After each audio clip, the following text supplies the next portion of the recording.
साथियों नमस्कार, स्वागत, अभिनंदन, खूब सारा लाड दुलार और प्यार। आवाज आ रही है आप लोगों के पास में? Everything okay, everything fine. लिख कर भेजो मुझे, सब कुछ ठीक है। हाँ जी, तो करें शुरुआत फिर आज की क्लास की। ठीक है, आज इस महत्वपूर्ण क्लास के अंदर हम लोक देवताओं से संबंधित एमसीक्यूज करने जा रहे हैं। लोक देवताओं से संबंधित सारा का सारा मैटर आज हम पढ़ने जा रहे हैं। Everything is okay, everything is fine. हाँ, एक बार आपके मैसेज देख लेता हूं, आप लोग जल्दी से पहुंच जाइए। सभी बच्चे जल्दी से आ जाइए। सोनू, वैष्णव, खुश रहो। हाँ जी, बिल्कुल, आप बहुत जल्दी पहुंच गए हैं, मेरे से भी पहले आ गए हैं। आपको बहुत बहुत धन्यवाद, थैंक यू। तो चलिए लोक देवताओं से हम सवाल करते हैं और पहले ही पेज पर चलते हैं और बात करते हैं। निम्न में से कौन से लोक देवता राजस्थान के पंच पीरों में शामिल नहीं है? मेरा पहला सवाल, राजस्थान के पंच पीर लोक देवताओं में इनमें से कौन सा शामिल नहीं है? आप मुझे जवाब दीजिए बेटा। राजस्थान के पंचपीर लोक देवताओं में कौन सा सम्मिलित नहीं है, इसका जवाब दीजिए। शाबाश। संगीता कुमावत, मगन गराशिया, सोनू वैष्णव, यथार्थ, देवी सिंह सिसोदिया जी, ठीक है जी, आप सबका स्वागत है। तो इनमें से कौन सा लोक देवता है जो पंच पीरों में शामिल नहीं किया जाता? आप मुझे जल्दी से बता दीजिए। तो राजस्थान के जो 5 पीर है, सबसे पहले हम इन पंच पीरों के बारे में बात करते हैं। आई होप आप इनके बारे में सब जानते हैं। तो राजस्थान के 5 पीर देखो भैया, एक तो ये पश्चिमी राजस्थान के है। पश्चिमी राजस्थान, पश्चिमी राजस्थान यानी कि ये मारवाड़ क्षेत्र के हैं। सारे के सारे क्या है? मारवाड़ क्षेत्र के हैं। और सारे के सारे जो पंच पीरों का जो संबंध है वो गाय से कहीं ना कहीं है। गाय से संबंधित आपको ये कहीं ना कहीं मिलेंगे। और बच्चा, जो ये पंच पीर है, इन पंच पीरों के अंदर एक मुख्य विशेषता है ये सांप्रदायिक सद्भाव। सांप्रदायिक सद्भाव, सद्भाव के लिए बड़े प्रसिद्ध है। और इन 5 पीरों में से कौन सा व्यक्ति है जो आपका नहीं है?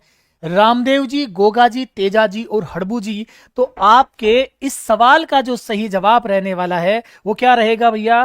तेजा जी पंच पीरों के अंदर शामिल नहीं है। तो कौन है? कि पाबू, हड़बू, रामदेर, मंगलिया मेहा और पाछू पीर पधार जोर गोगा जी जेहा। यानी कि पाबू, हड़बू, रामदे। पाबू जी कौन है? पाबू जी, पाबू, हड़बू, रामदे और मांगलिया मेहा, मांगलिया जी। ये पांचों के पांचों 5 पीर है जो मारवाड़ क्षेत्र के पंचपीर के नाम से जाने जाते हैं। इनमें कौन सा पंचपीर के रूप में शामिल नहीं है? तेजा जी शामिल नहीं है। एक्चुअली क्या होता है बेटा जी, हम बड़े भोले टाइप के लोग हैं। तेजा जी को बड़ा मतलब यूं मानते हैं भाई, हाँ तेजा जी गांव गांव में हर जगह और ज्यादा जानते हैं, इसलिए हम कहते हैं तेजा जी तो होगा ही होगा। लेकिन पंचपीरों में कौन नहीं है? तेजा जी को शामिल नहीं किया जाता। आज की क्लास जिसने पढ़ ली, सिर्फ अगले 1 घंटे की क्लास के अंदर लोक देवताओं में से एक भी सवाल बाहर नहीं जाएगा। लिख लेना, यह मानकर चलना। आप इतना अच्छे तरीके से क्लास को डिजाइन किया गया है कि एक भी सवाल लोक देवताओं के अंदर से आपका बाहर नहीं जाने वाला है। बस इतनी सी बात आप याद रखना। चले, प्रेमराज जी नमस्कार, नमस्कार नमस्कार। चले तो अगला सवाल देखते हैं हम। कुंभलगढ़ की धरा से खुश रहिए राधिका। अगला सवाल देखिए, प्रमुख लोक देवता जिसने जीवित समाधि ली वो कौन है? इनमें से उस लोक देवता का नाम बताइए जिसने जीवित समाधि ली। चलिए आप बताते रहिए, मैं उनके बारे में लिख देता हूं। उनकी माता मेणा दे थी। उनकी माता कौन थी? मेणा दे। उनके पिता अजमाल जी। कौन थे? अजमल जी। उनके जो भाई है वो थे बेटा जी बीरम देव। कौन थे? बीरम देव। और बीरम देव को माना जाता है बलराम का अवतार। बलराम का अवतार माना जाता है। मैं सारी जानकारियां आपको देता हूं। और जिनकी थी पत्नी उसका नाम था नेतल दे।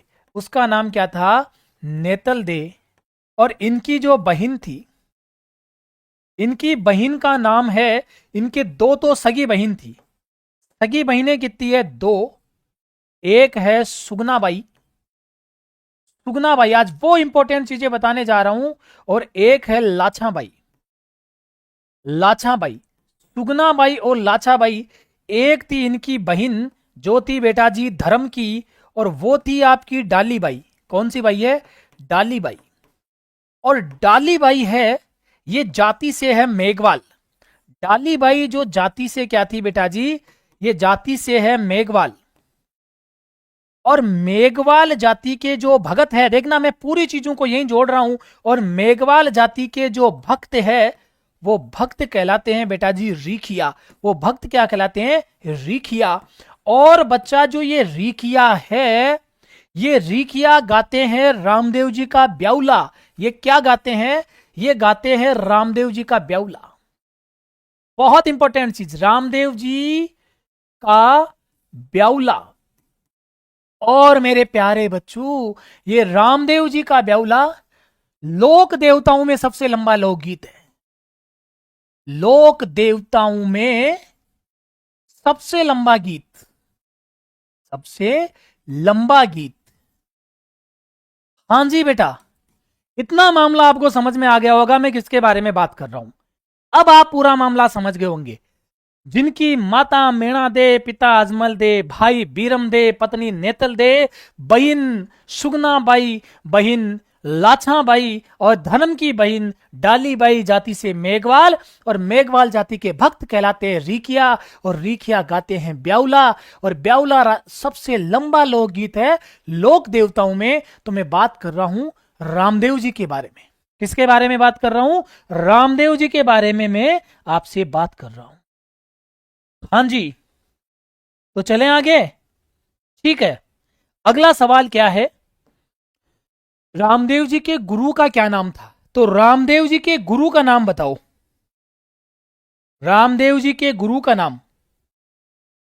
शाबाश बेटा, लाइक और शेयर में कमी नहीं आनी चाहिए। यह क्लास बहुत आगे तक पहुंचनी चाहिए। आज मैं आपको एक बात फिर कहता हूं, आज की क्लास के बाद लोक देवताओं में आपको कहीं भी पढ़ने जाने की जरूरत नहीं है। सारे लोक देवता में यहीं का यहीं करवा दूंगा, इस क्लास के अंदर करवा दूंगा। और इसका सही जवाब क्या है? भैरवनाथ, बालीनाथ, हड़बू जी और प्राणनाथ। बताइए, इनके गुरु का नाम क्या है?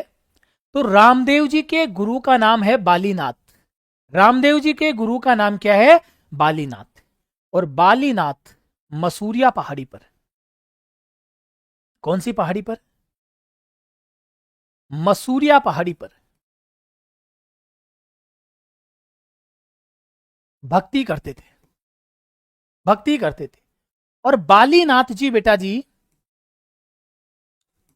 हड़बू जी के भी गुरु थे। हड़बू जी के भी गुरु थे।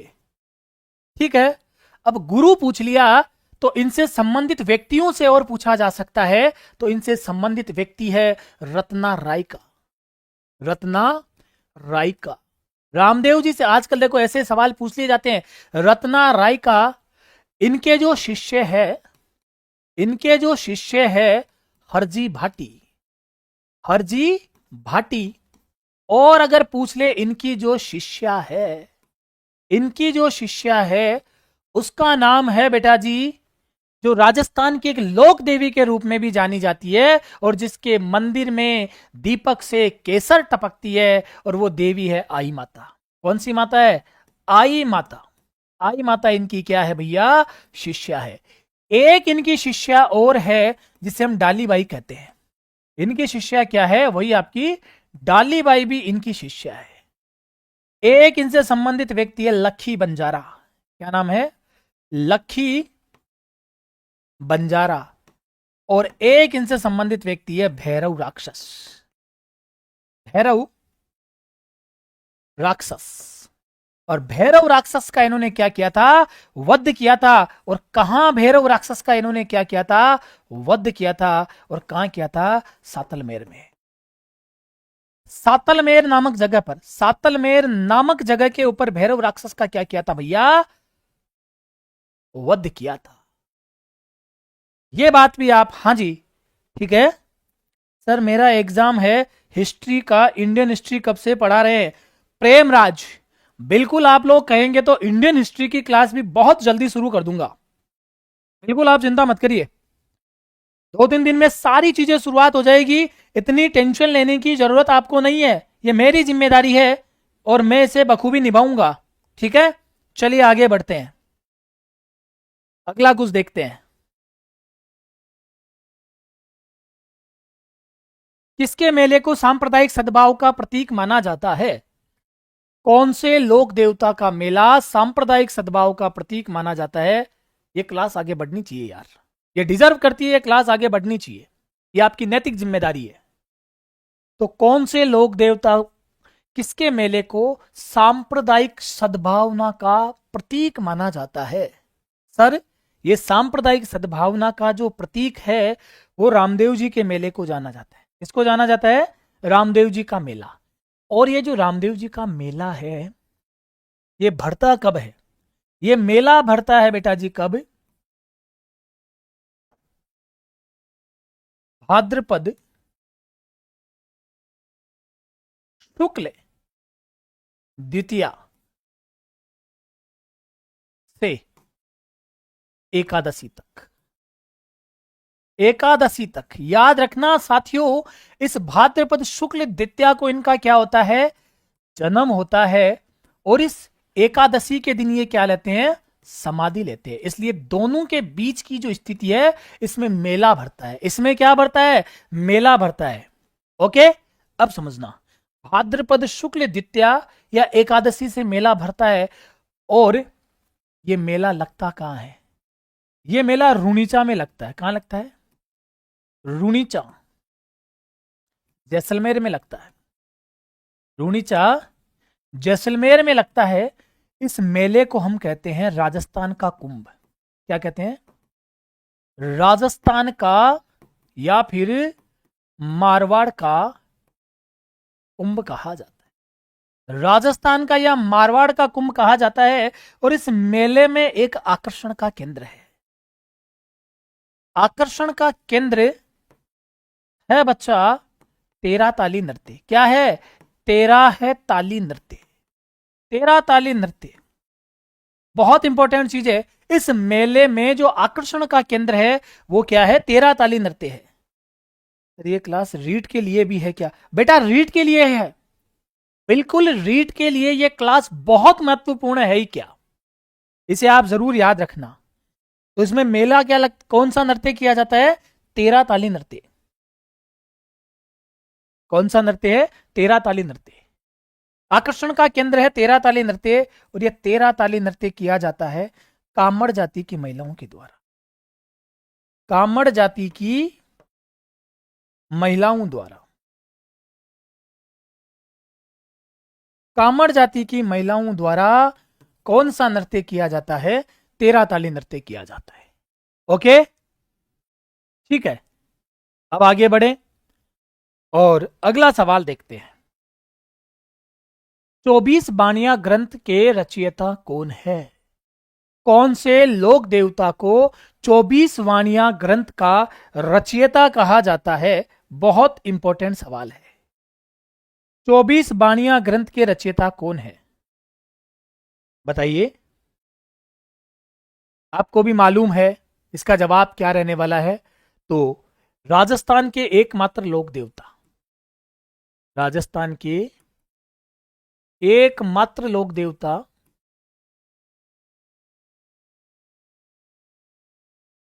जो कवि भी थे, जो कवि भी थे, राजस्थान के एकमात्र लोक देवता जो क्या थे भैया? कवि भी थे। कौन थे? वो थे आपके रामदेव जी। कौन थे? रामदेव जी। और रामदेव जी ने एक पंथ चलाया बेटा जी। रामदेव जी ने एक तो चलाया पंथ और रामदेव जी ने एक चलाया आंदोलन। इन दोनों चीजों पर बात करते हैं। रामदेव जी ने शुद्धि आंदोलन चलाया, शुद्धि आंदोलन अछूतों के लिए। और इन्होंने पंथ चलाया कामड़िया पंथ। कौन सा पंथ चलाया? कामड़िया पंथ। कामड़िया पंथ के प्रवर्तक के तौर पर रामदेव जी को माना जाता है, लेकिन कभी भी अगर ऐसी स्थिति बन जाए, कामड़िया पंथ का प्रवर्तक आपसे पूछ ले और रामदेव जी ऑप्शन में नहीं दिया गए हो, तो ऐसी स्थिति में कामड़िया पंथ के प्रवर्तक के रूप में बालीनाथ जी को भी जाना जाता है। बालीनाथ जी।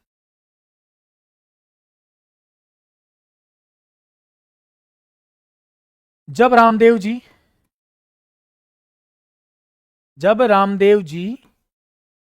विकल्प में ना हो,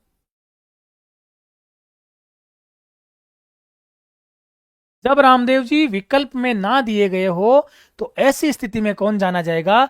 बालीनाथ जी इसका जवाब माना जाएगा। यहां तक मामला क्लियर हो गया क्या? अब हम कुछ और बिंदुओं पर बात कर लें। अब जो रामदेव जी के प्रमुख मैं मंदिर बता देता हूं यहां पर। मंदिर पहला रुनीचा,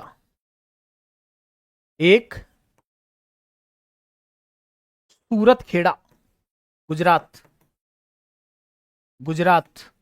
इसे दूसरा रामदेवरा कहते हैं। दूसरा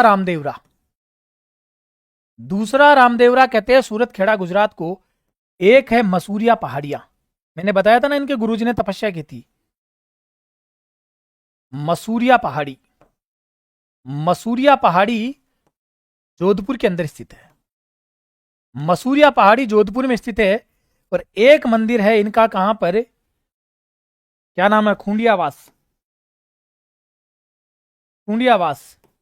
इसे छोटा रामदेवरा कहते हैं। क्या कहते हैं भैया? छोटा रामदेवरा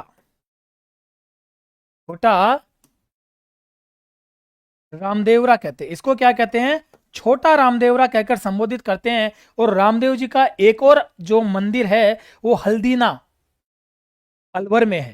हल्दीना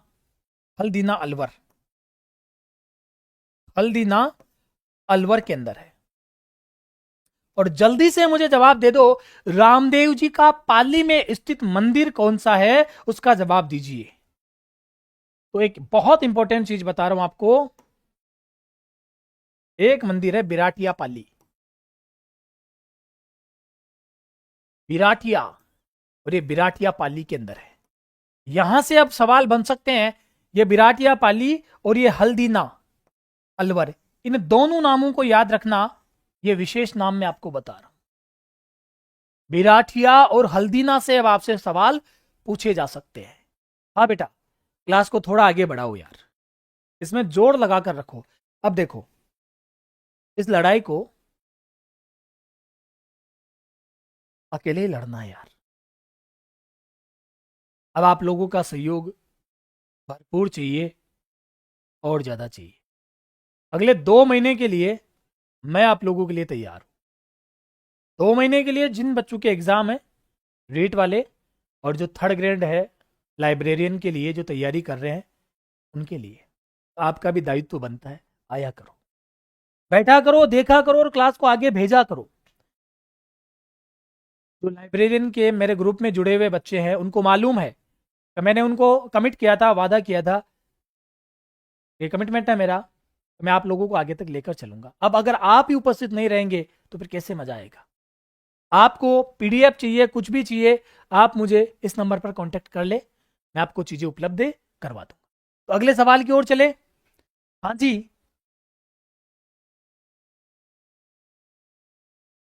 पशु मेला भरता है, ठीक है, बिल्कुल बिल्कुल सही बात है जी, आप सही कह रहे हो बेटा, बिल्कुल सही कह रहे हो। अब मैं आपसे बहुत सारी चीजों के बारे में बात करूंगा, ठीक है? चलूं अगला सवाल। रामदेव जी के ब्याउला किसकी द्वारा रचित ग्रंथ है? रामदेव जी का ब्याउला किसके द्वारा रचित ग्रंथ है? चंदा गर्ग? हाँ जी बेटा, बिल्कुल, रामदेव जी का ब्याउला। अब मैं आपसे एक बात और लिखूं, रामदेव जी की वेली यहां लिख देता हूं। रामदेव जी की वेली किसके द्वारा लिखी गई थी? रामदेव जी की वेली किसके द्वारा लिखी गई थी, इसका आप मुझे जवाब दीजिए। पहले रामदेव जी का ब्याउला किसके द्वारा लिखा गया है, इसका राइट आंसर है आपका पूनम चंद। क्या जवाब है, पूनम चंद। कई बार सवाल पूछ लेगा रामदेव जी की वेली हरजी भाटी के द्वारा, इसके द्वारा लिखी गई है, हरजी भाटी। हरजी भाटी के द्वारा रामदेव जी की क्या लिखी गई है, वेली लिखी गई है। अब आपसे पूछ ले एक बहुत इंपॉर्टेंट चीज, श्री रामदेव चरित्र किसके द्वारा लिखी गई थी। रामदेव चरित्र का नाम पूछे, रामदेव चरित्र, श्री रामदेव चरित्र, श्री रामदेव चरित्र किसके द्वारा लिखी गई है, इसका मुझे कौन जवाब देगा। मैं चाहता हूं बच्चों में से कोई जवाब दे, बच्चों में से कोई जवाब दे। तो रुद्र सिंह तोमर, रुद्र सिंह तोमर के द्वारा यह लिखी गई थी, रुद्र सिंह तोमर के द्वारा यह लिखी गई है। चलिए यहां तक हो गया। अब अगले सवाल की ओर चलते हैं। नेजा क्या है, नेजा क्या है, नेजा क्या है, कौन देगा जवाब। रामदेव जी पूरे होने वाले हैं, रामदेव जी कंप्लीट पूरे हो चुके हैं लगभग हमारे। नेजा क्या है, रामदेव जी की पचरंगी पताका। आज के बाद लोक देवता के लिए कभी कोई दूसरी क्लास देखने की जरूरत नहीं पड़ेगी। बस यार आप थोड़ा हिम्मत हौसला बना के रखो अभी। तो रामदेव जी की पचरंगी पताका कहलाती है नेजा। तो फिर सर जवाब दो, पगलिया क्या है, आप लिखते जाओ पगलिया क्या है। जवाब दो मुझे, देवरा क्या है। जवाब दो मुझे, जंभा जागरण क्या है। फिर जवाब दो आप मुझे, पगलिया क्या है। फिर पर्ची क्या है और बादली क्या है। बादली क्या है, इनके जवाब आप देते जाइए मुझे। क्या है पर्ची, क्या है बादली, क्या है पगड़िया। हाँ शाबाश बेटा। जातरू को है, जातरू, जातरू भी रह गया एक। तो पगलिया है प्रतीक, दो बार लिख दिए क्या, प्रतीक है पगलिया। देवरा कहते हैं मंदिर को, जंबा होता है इनका रात्रि जागरण, रात्रि जागरण।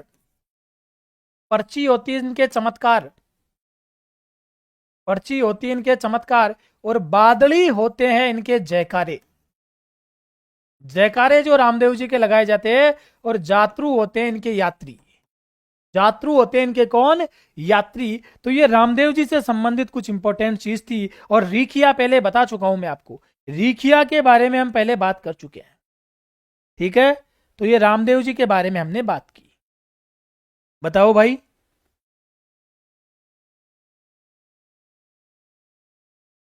रामदेव जी का घोड़ा, ये लास्ट लिख लो, रामदेव जी का घोड़ा लीला घोड़ा, लीला घोड़ा रामदेव जी का घोड़ा। ये आपके रामदेव जी से बनने वाले सारे सवाल कंप्लीट। अगले सवाल की ओर आ जाओ। जाहर पीर के नाम से कौन सा लोक देवता जाना जाता है, जाहर पीर के नाम से कौन सा लोक देवता जाना जाता है।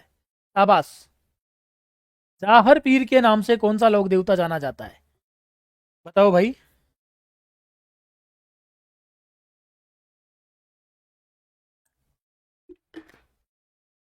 जाहर पीर के नाम से कौन सा लोक देवता जाना जाता है। जिनके पिता जेवर जी, जेवर जी, जिनकी माता बाछल, बाछल दे, और जिनकी पत्नी का नाम जल्दी बता दो, इनकी पत्नी का नाम क्या, जल्दी कमेंट बॉक्स में लिखो। जिस लोक देवता के बारे में मैं बात कर रहा हूं, मैं गोगा जी के बारे में बात कर रहा हूं, मैं गोगा जी के बारे में बात कर रहा हूं। पत्नी का नाम लिखो भैया। तो पत्नी का नाम ज्यादातर लोग लिख देते हैं केमल दे। क्या लिख देते हैं, केमल दे। केमल दे का अर्थ हो गया ऊंट लुगाई। क्या हो गया, ऊंट लुगाई। अरे भैया ऊंट भी कोई लुगाई होती क्या, तो क्या नाम है? केल्लम दे। क्या नाम है? केल्लम दे। और हम क्या कर देते हैं? केमल दे। और जैसे केमल दे करेंगे तो बेचारे की ऊंट लुगाई हो गई। तो गोगा जी की लुगाई कोई ऊंट लुगाई थोड़ी है। तो क्या है? केल्लम दे। क्या नाम है जी? केल्लम दे। इनके जो भाई है चचेरे, चचेरे भाई है, या मौसेरे लिख दो, वो अर्जन जी सुरजन जी। अर्जन सुरजन। अब आ जाओ, गोगा जी हमारा जवाब हो गया। और इन्होंने जो युद्ध लड़ा, इन्होंने जो युद्ध लड़ा, जल्दी से निपटाते हैं, वो गजनवी से लड़ा था। गजनवी से, मोहम्मद गजनवी से। मोहम्मद गजनवी से क्या लड़ा था? युद्ध लड़ा था। और गजनवी ने इनको जाहर पीर की उपाधि दी थी। क्या कहा था भाई? जाहर पीर की उपाधि दी थी। मोसेरे भाई अर्जन सुंजर। बिल्कुल सही बात है, बिल्कुल सही बात है। अब आपसे पूछेगा तो इनका जन्म कहां हुआ था? जन्म, इनका जन्म मेरे प्यारे बच्चों ददरेवा में हुआ था। ददरेवा। और कब हुआ था? विक्रम संमत 1003 के अंदर। अब ईस्वी आप निकाल के बताओ, मैंने विक्रम संमत बता दिया आपको। विक्रम संमत 1003 के अंदर इनका जन्म भाद्रपद कृष्ण नवमी को हुआ था। और बच्चा जो इनकी है मृत्यु, वो भाद्रपद शुक्ल दशमी के दिन, भाद्रपद शुक्ल दशमी के दिन इनकी क्या हो जाती है? मृत्यु हो जाती है। अब आप मुझे इतना सा बता दीजिए, मैं कौन से देवता के बारे में बात करता हूं? बताइए। आओ।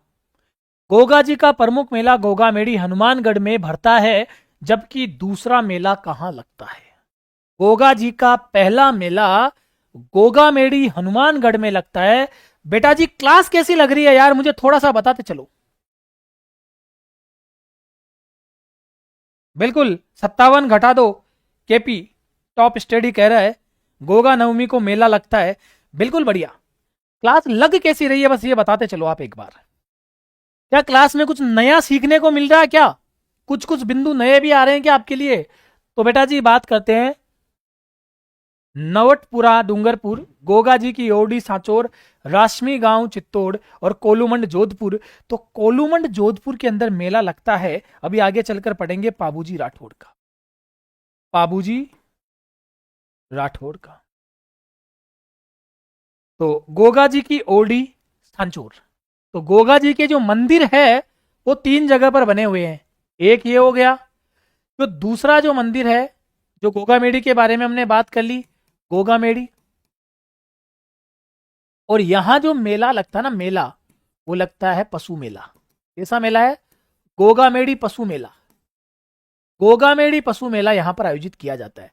और जो तीसरा मंदिर है वो ददरेवा में है। कहां पर है? ददरेवा में है। इनके मंदिर का जो निर्माण करवाया था ना, निर्माता, वो था बेटा जी फिरोज तुगलक। कौन था? फिरोज तुगलक। तुगलक। और बच्चा जो इनका मंदिर है वो मंदिर बना हुआ है मकबरा नुमा। कैसा बना हुआ है? मकबरा नुमा। और उसके दरवाजे पर बिस्मिल्लाह लिखा हुआ है। बिस्मिल्लाह लिखा हुआ है। ठीक है साहब। इस मंदिर में 2 पुजारी है। कितने पुजारी है? 2। एक है मुस्लिम और एक है हिंदू। एक है हिंदू। जो इनका मुस्लिम पुजारी है ना, उसे चाइल कहते हैं। इंपॉर्टेंट चीज याद रख लेना, इनका जो मुस्लिम पुजारी है ना, उसको चाइल कहते हैं। मुस्लिम पुजारी क्या कहलाता है? चाइल कहलाता है। हाँ, ददरेवा चूरो, सुपर से भी ऊपर। ठीक है। फिरोज तुगलक, मुख्य दरवाजे पर बिस्मिल्लाह। बिल्कुल शानदार जवाब दे रहे हो बेटा आप लोग। मजा आ रहा है क्लास के अंदर, मुझे भी आ रहा है मजा। अब धीरे धीरे धीरे धीरे मजा आना शुरू हो रहा है। बस आप क्या करो। हाँ जी, तो चलें फिर एक बार आगे की ओर। यहां तक क्लियर हो गया? कमेंट देख लूं आप लोगों के बस। शाबाश, बहुत अच्छा, बहुत ही शानदार। अगला सवाल, निम्नलिखित में से कौन सा लोक देवता सांपों से संबंधित है? सांपों का लोक देवता किसको कहते हैं? सांपों का लोक देवता किसको कहते हैं? इसमें कंफ्यूजन हो जाओगे भैया, इसमें कंफ्यूजन वाली स्थिति में आ जाओगे, यहां गड़बड़ हो जाएगा। लेकिन इसमें दिया हुआ ही नहीं है तेजाजी, तो गड़बड़ नहीं हो रहा है। तो राइट आंसर की ओर आते हैं। इसका सही जवाब है सांपों के लोक देवता कहलाते हैं गोगा जी। अब गोगा जी को क्या क्या कहा जाता है वो समझो। इनको कहा जाता है सबसे पहले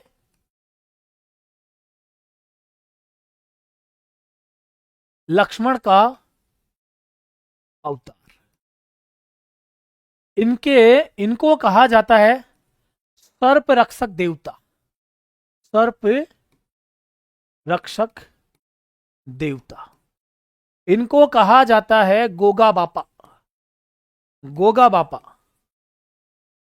इनको कहा जाता है जाहर पीर। इनको कहा जाता है जाहर पीर, जिसका अर्थ होता है साक्षात देवता। साक्षात देवता या देवता के समान, यह कहा था गजनवी ने, महमूद गजनवी ने। महमूद गजनवी ने यह कहा था इनको। यह उपाधि क्या दी थी? जाहर पीर की उपाधि दी थी इनको। क्या उपाधि दी थी भैया? जाहर पीर की उपाधि दी थी। इतना मामला क्लियर हो गया क्या? चलूं क्या आगे? हाँ जी।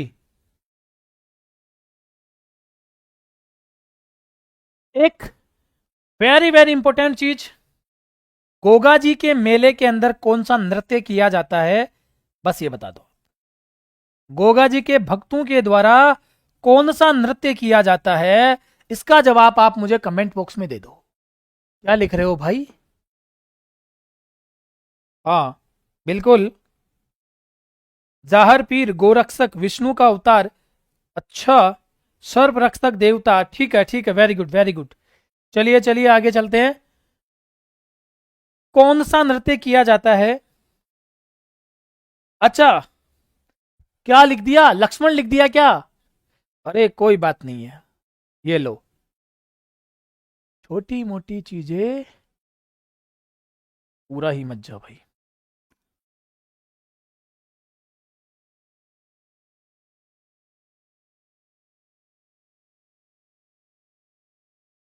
सर्प रक्षक देवता, शाबाश, किसने जवाब दिया है? Very good. तो इनके यहां पर किया जाता है सांकड़ नृत्य। कौन सा नृत्य किया जाता है? सांकड़ नृत्य, बहुत इंपॉर्टेंट चीज है। सांकड़ नृत्य कौन से लोक देवता के भक्तों के द्वारा किया जाता है? तो गोगा जी के भक्तों के द्वारा सांकड़ नृत्य किया जाता है। अब किसान किसान हल पर हल पर गोगा जी की राखी बांधते हैं। गोगा जी की राखी बांधते हैं, राखी बांधते हैं, जिसे हम क्या कहते हैं? गोगा राखड़ी। एक बार पूछ लिया था, गोगा राखड़ी में कितनी गांठें होती है? राखड़ी। और गोगा राखड़ी के अंदर गांठों की संख्या बता दो आप। 9 गांठ। 9 गांठ होती है। गोगा राखड़ी के अंदर 9 गांठ होती है। कितनी गांठ होती है भैया? 9 गांठ वाली राखी बांधी जाती है, जिसे गोगा राखड़ी कहते हैं। बहुत अच्छा केपी, टॉप स्टडी, बिल्कुल आप सही जवाब दे रहे हो। चलूं आगे की ओर।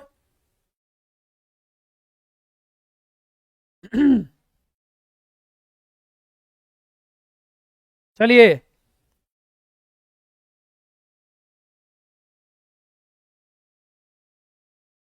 किसकी बहादुरी के कृत्य बीठू मेहा के रावले में उल्लेखित है? इसका जवाब दीजिए अब। बीठू मेहा के रावले में किसके चर्चे उल्लेखित है?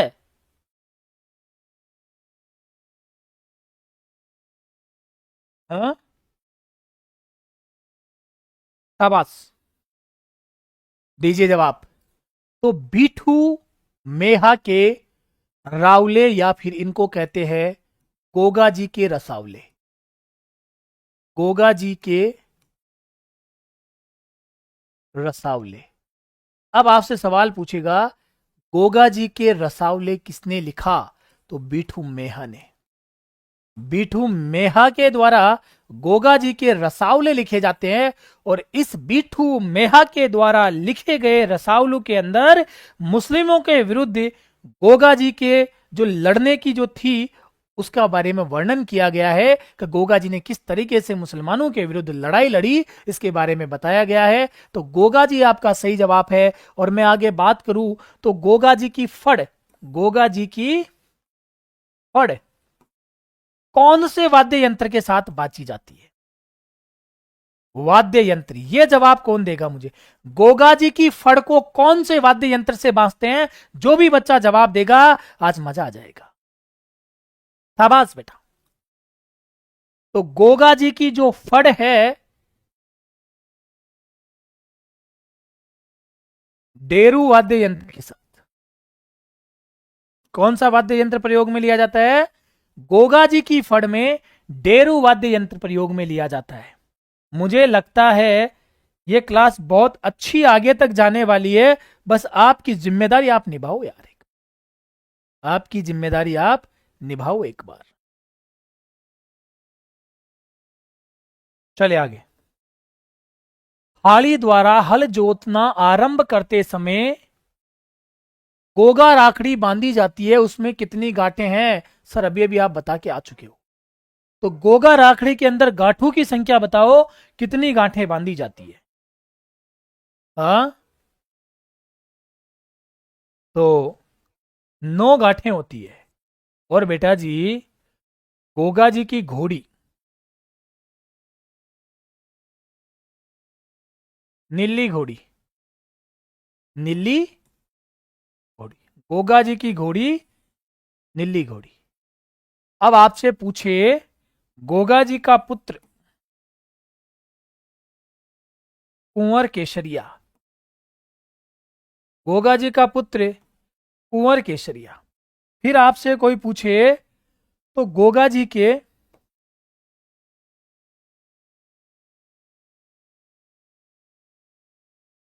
गोगा जी की 16वीं पीढ़ी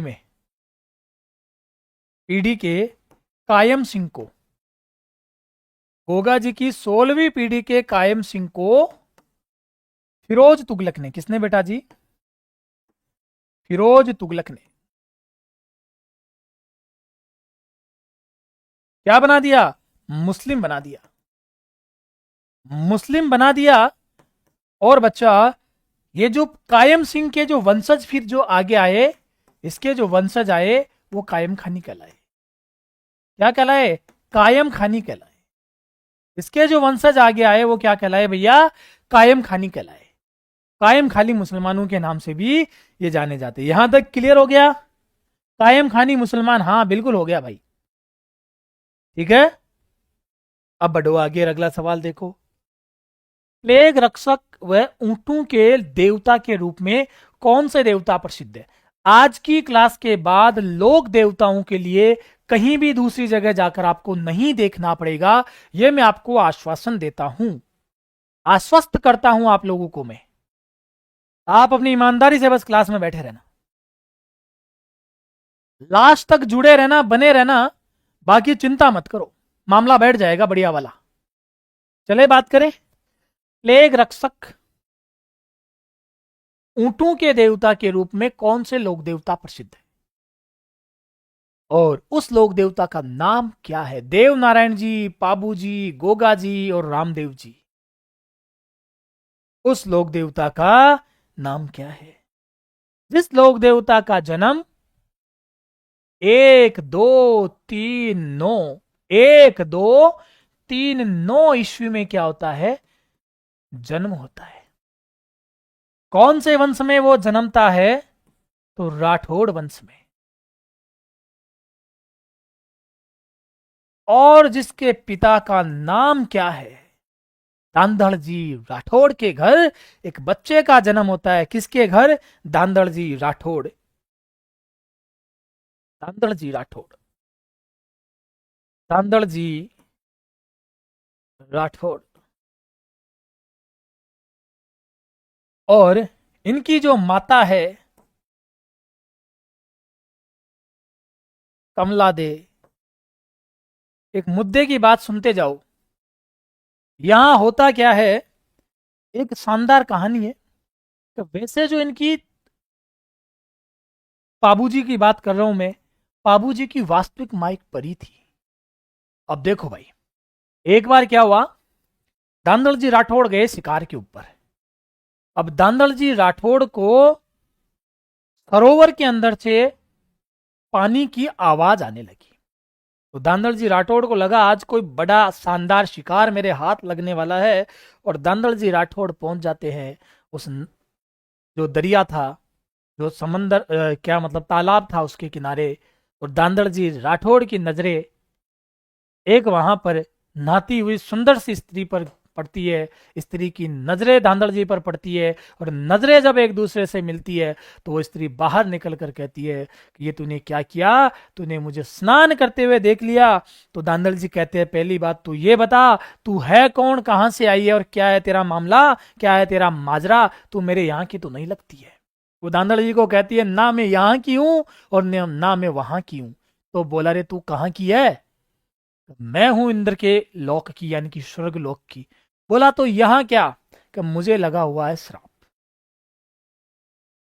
अब मुझे श्राप लगा हुआ, और यह भी कहा गया है कि जब भी तुझे कोई नहाती हुई अवस्था के अंदर कोई पुरुष देख लेगा तो उसके बाद में तू स्वर्ग में आने के लिए वंचित रह जाएगी।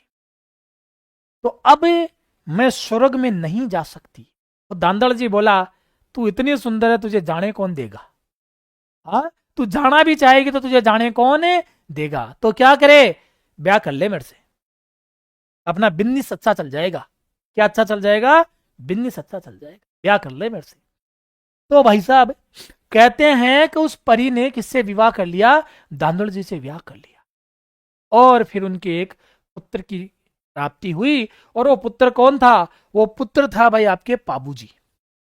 लेकिन उसने एक बात कही थी कि ना तो मैं तेरे महलों में रहूंगी और ना ही शाम के बाद तू मेरे पास यहां पर आएगा।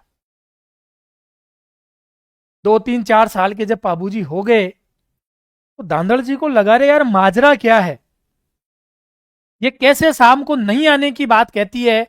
तो एक शाम को चले गए भैया धांधड़ जी। तो धांधड़ जी जाकर देखते हैं तो ये पाबूजी राठौड़ एक शेरनी का दूध पी रहे हैं। वो अचंभित हो गए, और जैसे ही वो अंदर गए तो वो शेरनी फिर से परी के रूप में प्रकट होती है और कहती है कि बस मेरा श्राप यहीं तक था कि जिस दिन तुझे शेरनी के रूप में कोई व्यक्ति देख लेगा उस दिन बाद तू पृथ्वीलोक पर कभी नहीं जा पाएगी। और ये कहते हुए वो परी वहां से विदा ले लेती है। और ऐसा कहते हैं उसके बाद में जो पाबूजी राठौड़ का जो लालन पालन है वो फिर कमला दे, जो इनकी दूसरी रानी थी, कमला दे।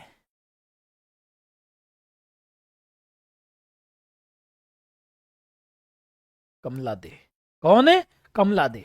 लालन पालन फिर कमला दे के द्वारा किया गया है। तो कभी ऐसा सवाल बन जाए, खैर पूछा नहीं जाएगा पर पूछ ले तो फिर भी आप याद रखना।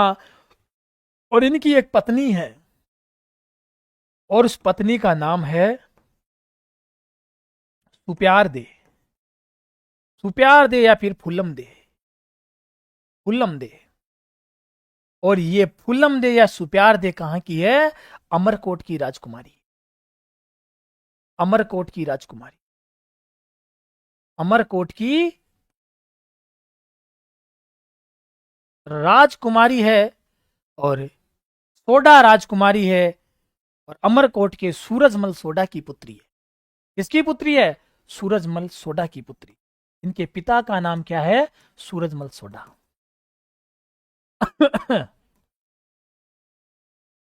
और सूरजमल सोडा की जो पुत्री है उसका नाम है क्या। अब थोड़ा मामला समझते हैं, आगे सवाल क्या है उसके हिसाब से। जींद्राव खींची से युद्ध करते हुए किस लोक देवता की मृत्यु हुई थी। जींद्राव खींची से लड़ते हुए कौन से लोक देवता वीर गति को प्राप्त हुए थे। जींद्राव खींची से लड़ते हुए बताओ भैया कौन से लोक देवता वीर गति को प्राप्त हुए थे। शाबाश भाई। तो जींद्राव खींची से लड़ा था इन्होंने डेचू का युद्ध। डेचू का युद्ध। और डेचू के युद्ध में किस किस के बीच हुआ था? पाबूजी वर्सेस जींदराव खिंची। जींदराव खिंची। अरे भाई क्यों लड़े गुरुजी? ऐसा कारण क्या था जो इनको लड़ने की जरूरत पड़ी? उस कारण पर आते हैं, वो कारण हम देखते हैं। तो ये जींदराव खिंची है कौन? ये जींदराव खिंची रिश्ते में तो हम आपके क्या लगते हैं? जीजा लगते हैं। तो रिश्ते में तो ये जींदराव खिंची इसका क्या है? बहनोई है। क्या है? बहनोई है। अमिताभ बच्चन तो है नहीं कि रिश्ते में हम तुम्हारे बाप लगते हैं, नाम है शहंशाह। ऐसा तो बोल नहीं सकता। तो क्या लगता है? बहनोई लगता है। तो बहनोई से क्यों लड़ रहा भाई? जींदराव खिंची से क्यों लड़ रहा है? क्योंकि जींदराव खिंची ने क्या कर लिया है? जींदराव खिंची ने क्या कर लिया है बताओ? तो बात है बेटा जी, डेचू का युद्ध 1239 ईस्वी के अंदर लड़ा गया था। डेचू का युद्ध। और क्या था माजरा? इस माजरे को समझते। जींदराव खिंची ने क्या किया था? गायें चुरा ली थी। गायें क्या चुरा ली थी? गायें चुरा ली थी। गायें चुरा ली। और किसकी गायें चुरा ली? देवल चारणी की। देवल चारणी की गायें चुरा लेता जींदराव खिंची। अरे भाई जब गायें देवल चारणी की चुरा लिया जींदराव खिंची, तो बाबूजी क्यों लड़ने जा रहे हैं? ये मामला ना गायों का है, ना जींदराव खिंची द्वारा चुराने का है। ये मामला कुछ और है। तो गुरुजी पहले वो मामला बताओ, फिर बाद में इस क्लास के बारे में बात करेंगे। अरे तो वो मामला क्या है? वो मामला है ये केसर कालमी। केसर सर ये क्या है? ये क्या कसूती चीज है? ये कोई कसूती चीज नहीं है, ये घोड़ी है। ये घोड़ी है। तो सर ये गायों के बीच में घोड़ी कहां से आ गई? तो ये घोड़ी किसकी है? इस देवल चारणी की है। किसकी है? देवल चारणी की है। तो सर तो बाबूजी की जो निगाहें हैं वो भी किसके ऊपर है? इस केसर कालमी के ऊपर है। आंखें ऐसी बना देता हूं, लो भाई। और जींदराव खिंची की जो निगाहें हैं, थोड़ी खतरनाक वाली बनाने दो, वो भी इसके ऊपर है। मतलब जींदराव खिंची भी केसर कालमी को लेना चाहता है, और पाबूजी राठौड़ भी केसर कालमी को लेना चाहते हैं। और जब देवल चारणी से जींदराव खिंची कहता है केसर कालमी मुझे दे दे, तो ये मना कर देती है। और जब पाबूजी राठौड़ इसको कहते हैं कि केसर कालमी मुझे दे दे, तो केसर कालमी पाबूजी राठौड़ को मिली थी उपहार में। उपहार में मिली। किसमें मिली? उपहार में मिली। और ये बात किसको नागवार गुजरी? जींदराव खिंची को। और जींदराव खिंची ने कहा रे ठीक है, ये राठौड़ तुझे बड़े प्यारे लगते हैं, मैं का इतने केकर खारा लगा। हाँ मैं तुझे कौन सा खारा लगता हूं? अरे राठौड़ तुझे बड़े प्यारे लगते हैं, देखेंगे मौका आने पर। और मौका क्या हुआ? जब बाबूजी का ब्याह हो रहा था और जींदराव खिंची को निमंत्रण भेजा गया, भाई आ जाओ ब्याह में, तो जींदराव खिंची ने कहा भाई मेरा तो पेट दुखता है, मैं तो ब्याह में नहीं आ पाऊंगा। और जैसे ही ये बारात लेकर गए और जींदराव खिंची को मौका मिल गया पीछे से आक्रमण करने का, और जींदराव खिंची ने कर दिया आक्रमण। आक्रमण करके जब लेकर जा रहा था इसको, तो केसर कालमी की एक बहुत अच्छी खासियत थी। देवल चारणी ने कहा था तू घोड़ी ले जा, पर जब भी मेरे पे मुसीबत आएगी ये घोड़ी ही नहीं आएगी, और तू मुझे उस समय बचाने के लिए आएगा, ऐसा वादा दे दे। और बाबूजी ने ऐसा वादा। और जैसे ही बाबूजी 3.5 फेरे खाए थे और केसर कालमी हिनहिनाने लग गई, बाबूजी समझ गए देवल चारणी पर मुसीबत आ गई। और बाबूजी को जब सूचना मिली कि जींदराव खिंची देवल चारणी की गायें लेकर जा रहा है, तो बाबूजी ने जो गठजोड़ बांध रखा था वो खोलने के लिए तैयार हो गए। ऐसे में कौन? जो सोडा राजा थे सूरजमल, उन्होंने कहा कि देवल चारणी की कितनी गायें लेकर गया जींदराव खिंची, उसे दुगनी गायें हम दे देंगे। बस आप एक काम करो, इस तरीके से हमारी इस कन्या को विवाह में आधा मत छोड़कर जाओ। इन्होंने कहा जी बात कहाँ ये लेने और देने की नहीं है, बात तो है कि भाइयों में बैठूंगा कैसे। हाँ, तो एक छोटी सी 2 लाइन है, ज्यादा लंबी नहीं सुनाएंगे, आगे की ओर बढ़ेंगे। कहते हैं कि जब इनकी शादी हो रही थी तब की स्थितियों का वर्णन करते हुए कवि कहते हैं कि अमरानेरी आंखें बस गई परणी जेना पाबू आया, और राठौड़ पावना सोढ़ारे पलकारे मनड़ा भाया।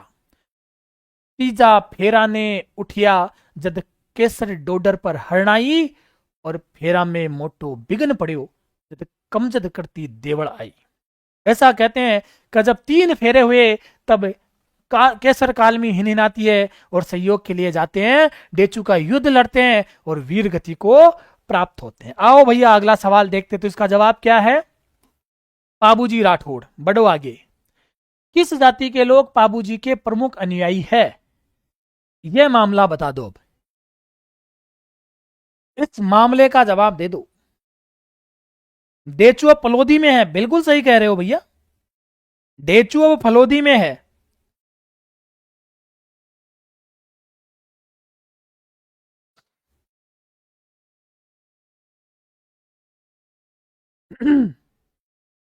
दो भैया जवाब क्या है?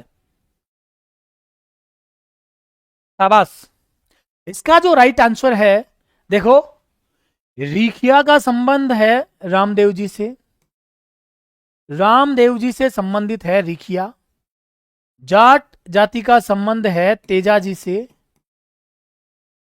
और थोरी जाति, थोरी जाति का संबंध किससे है आपके? तो 7 थोरी भाइयों की मदद की थी इन्होंने, भाइयों की मदद की थी। और थोरी जाति के जो लोग हैं ना, सारंगी के द्वारा,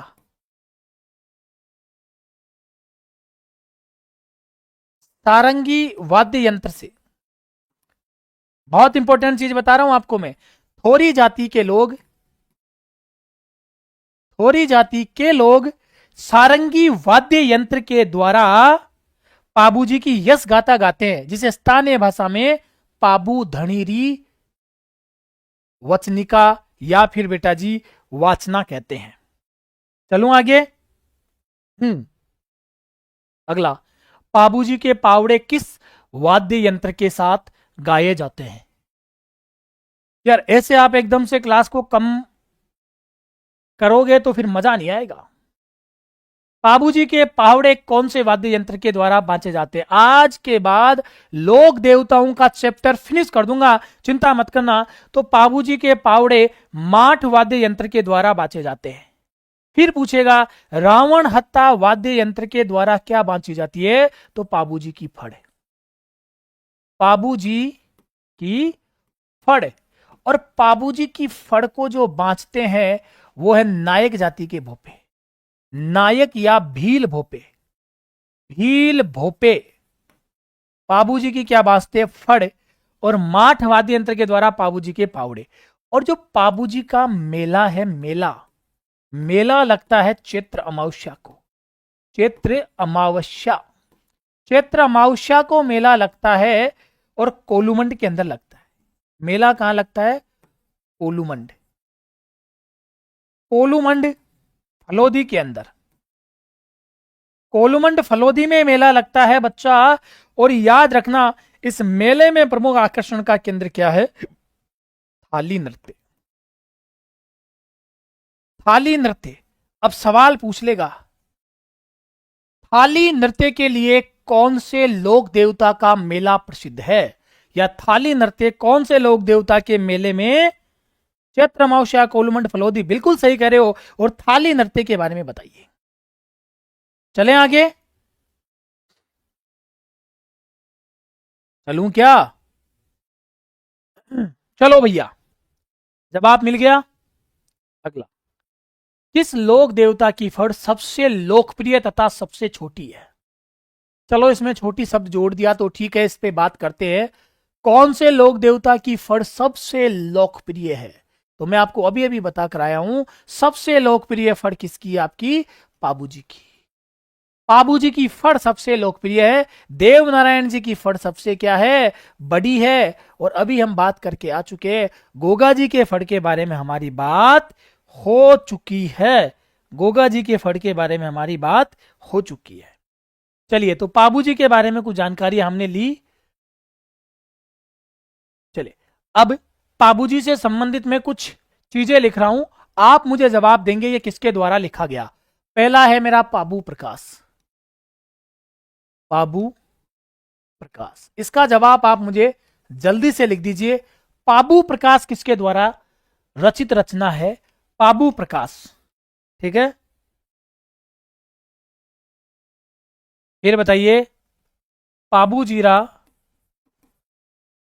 पाबूजीरा सोरठा, पाबूजीरा सोरठा किसके द्वारा रचित है? शाबाश बेटा, आज मजा आ रहा है क्लास के अंदर तुम लोगों को। इतने नए नए, हाँ क्या लिख के भेज रहे हो भैया? सबसे छोटी, सबसे बड़ी, सर्वाधिक चित्र वाली देवनारायण, बिल्कुल सही है। अभी देवनारायण आएंगे तब मैं लिखा दूंगा। और पाबूजीरा छंद, बताओ। ये मैं आज कमेंट बॉक्स में आप मुझे जवाब देकर जाना। पाबूजीरा छंद, पाबूजीरा दोहा, पाबूजीरा दोहा। बताओ भैया, ये सारे के सारे जो बच्चा मुझे कमेंट बॉक्स में जवाब देकर जाएगा, कल उस बच्चे का नाम मैं यहां पर क्लास के अंदर लिखूंगा। और लिखना चाहो तो पाबूजीरी बातें भी लिख लो। ये सारे के सारे जवाब आप कल मुझे दोगे। पाबूजीरी बातें, पाबूजीरी बातें, पाबूजीरी बातें, पाबूजीरी बातें, ये किसके द्वारा लिखी गई है? इन सारी चीजों के जवाब आप मुझे कमेंट बॉक्स में देकर जाओगे क्लास खत्म होने के बाद। जो सही जवाब देगा, कल सबसे पहले उसी का नाम अनाउंस किया जाएगा। चलो आगे की ओर। ठीक है, अगला सवाल देखते हैं। निम्नलिखित में से कौन सा लोक देवता रामदेव जी के मौसेरे भाई थे? रामदेव जी के मौसेरे भाई कौन से हैं? जल्दी बताइए आप मुझे। कुंवर केसरिया, ये गोगा जी के पुत्र है, गोगा जी के पुत्र है। तल्लीनाथ जी है नहीं, तल्लीनाथ जी ये राठौड़ वंश से संबंधित है। अभी आगे आ जाएंगे। पाबूजी है नहीं तो जवाब है हड़बूजी, और हड़बूजी जाति से है सांखला राजपूत। क्या है? सांखला जाति के राजपूत है हड़बूजी। अब जो हड़बूजी है, हड़बूजी से मुख्य बात है कि हड़बूजी का जन्म कहां हुआ था। आपसे कोई सवाल पूछ लेगा, हड़बूजी का जन्म कहां हुआ था? दीजिए जवाब। हड़बूजी का जन्म कहां हुआ था? तो बेटा जी, हड़बूजी का जन्म हुडेल, नागौर के अंदर हुआ था। माता पिता से सवाल नहीं बनता है तो चिंता मत करना। और जो हड़बूजी है वो इनके गुरु से सवाल पूछेगा तो गुरु थे बालीनाथ जी। बालीनाथ जी हड़बूजी रामदेव जी के मौसेरे भाई थे। रामदेव जी के मौसेरे भाई, इनसे सवाल बनेंगे वो बताऊंगा मैं। मौसेरे भाई थे रामदेव जी के। हड़बूजी राव जोधा के समकालीन थे। राव जोधा के समकालीन थे। राव जोधा ने उपहार में इनको बेंगटी गांव दिया था। उपहार में बेंगटी गांव, बेंगटी गांव। और इस बेंगटी गांव में इनका क्या है? मुख्य मंदिर है। क्या है? मुख्य मंदिर है। और मुख्य मंदिर में बैलगाड़ी की पूजा होती है। बैलगाड़ी पूजी जाती है, बैलगाड़ी की पूजा होती है, बैलगाड़ी की पूजा होती है भैया। क्योंकि यहीं पर ये अपाइज असहाय गायों की क्या करते थे? सेवा किया करते थे। अब मुझे सिर्फ इतना बता दो आप, हड़बू जी का वाहन क्या है? जब भी कोई लोक देवता आपको शियार पर बैठकर जाता हुआ नजर आए तो समझ लेना वो कौन है? हड़बू जी है। तो हड़बू जी का जो वाहन है बच्चा, वो शियार है।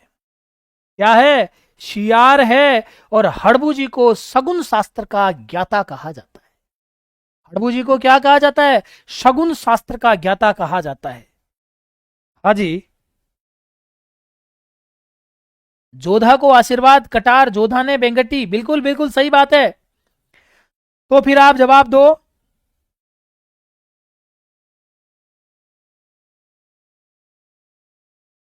चलिए आगे बढ़ते, अगला सवाल देखो। किस लोक देवता की पत्नी सती नहीं हुई थी?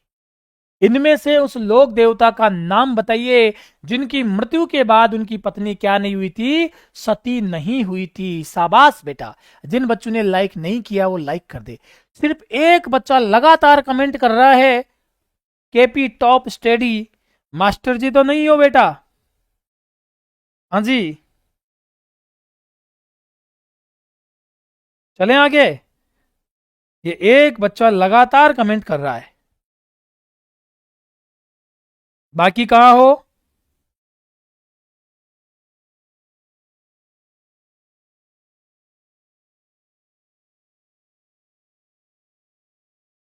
चलिए तो, गोगा जी की पत्नी सती हुई तेजा जी की, और पाबू जी की हड़बू जी की पत्नी क्या नहीं हुई थी? सती नहीं हुई थी।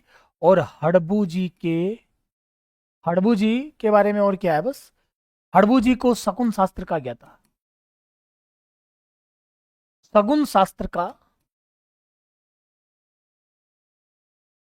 ज्ञाता कहा जाता है।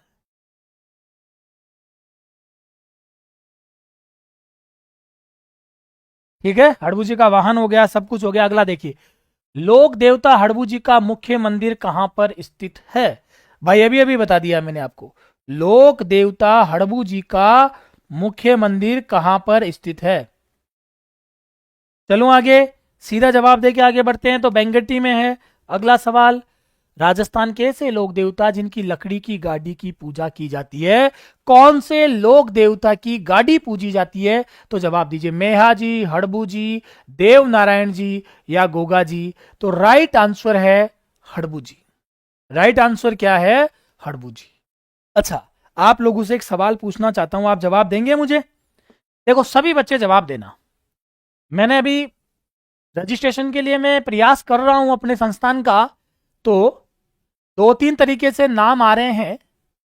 तो जैसे कि एक मैंने कहा था आपको, जैसे कि आनंदम आ रहा है,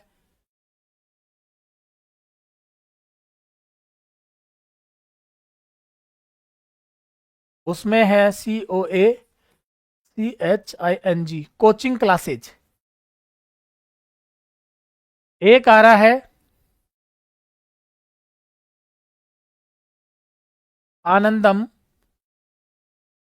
एजुकेशन हब। आनंदम एजुकेशन हब, एक आनंदम कोचिंग क्लासेज, एक आ रहा आनंदम अकेडमी।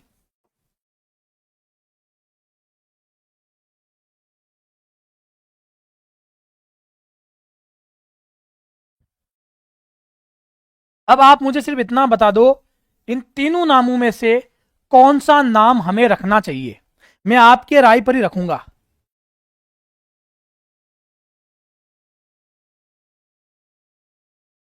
बिल्कुल लोक देवता के क्वेश्चन बाहर नहीं जाएंगे। इतनी मेरे प्यारे बच्चों का मैं ओपिनियन जानना चाहता हूं, इन तीनों में से इस संस्थान को हम रजिस्टर्ड करवा रहे हैं तो किस नाम से करवाएं? आप मुझे जवाब दीजिए। मैं कमेंट देखूंगा, क्योंकि मैं आपकी राय जानना चाहता हूं। मेरा नाम है तो मेरे नाम पे ही चलेगी भाई। मेरे नाम से रजिस्टर्ड करवा रहा हूं। अरे इतना देना है आपको, ऑप्शन ए, बी और सी। क्या होना चाहिए अपनी क्लास का नाम? तीन ऑप्शन दे दिए, इनमें से बता दो आप। जल्दी जवाब दो, फिर मुझे क्लास भी ओवर करनी है। ये पूरे सवाल करवाने हैं, फिर क्लास पूरी करनी है। यार आप तो एक्टिव बंदे हो, जवाब आ जाने चाहिए थे अब तक।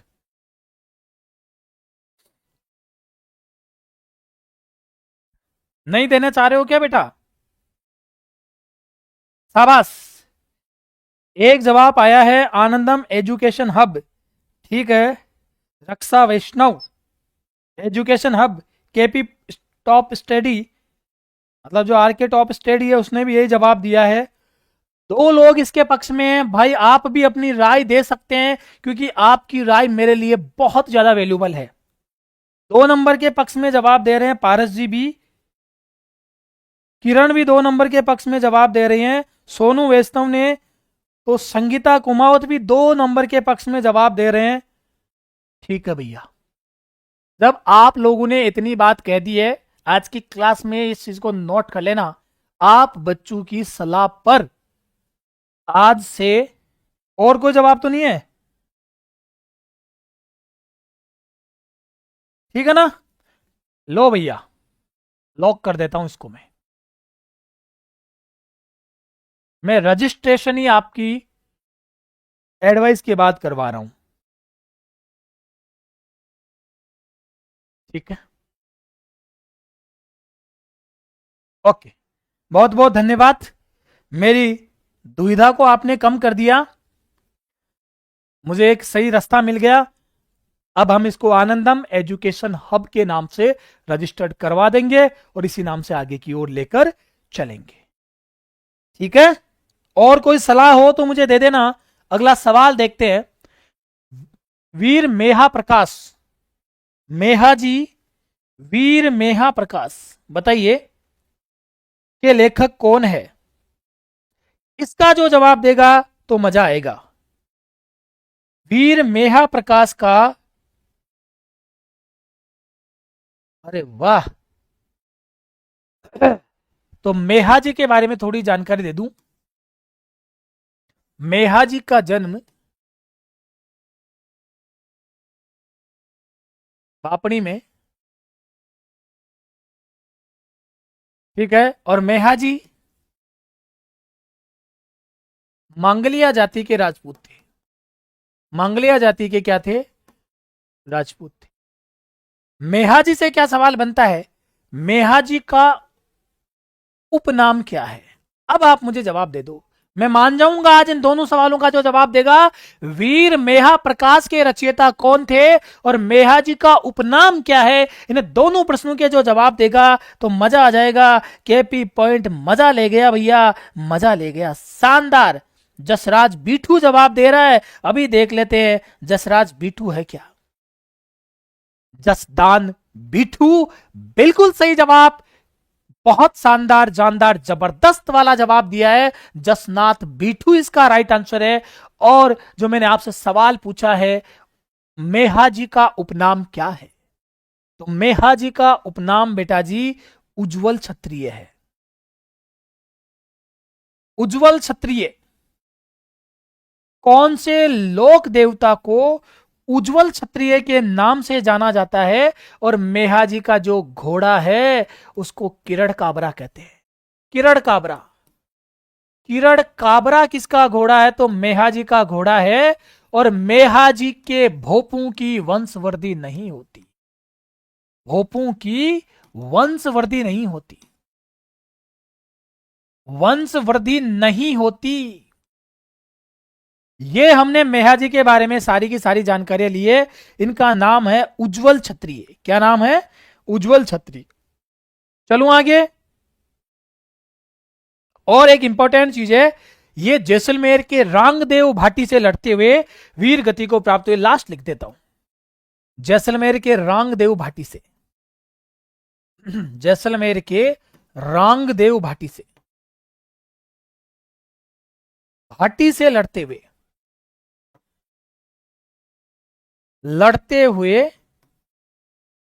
शहीद हुए थे। चलो भैया आगे बढ़ो, अगला सवाल देखो।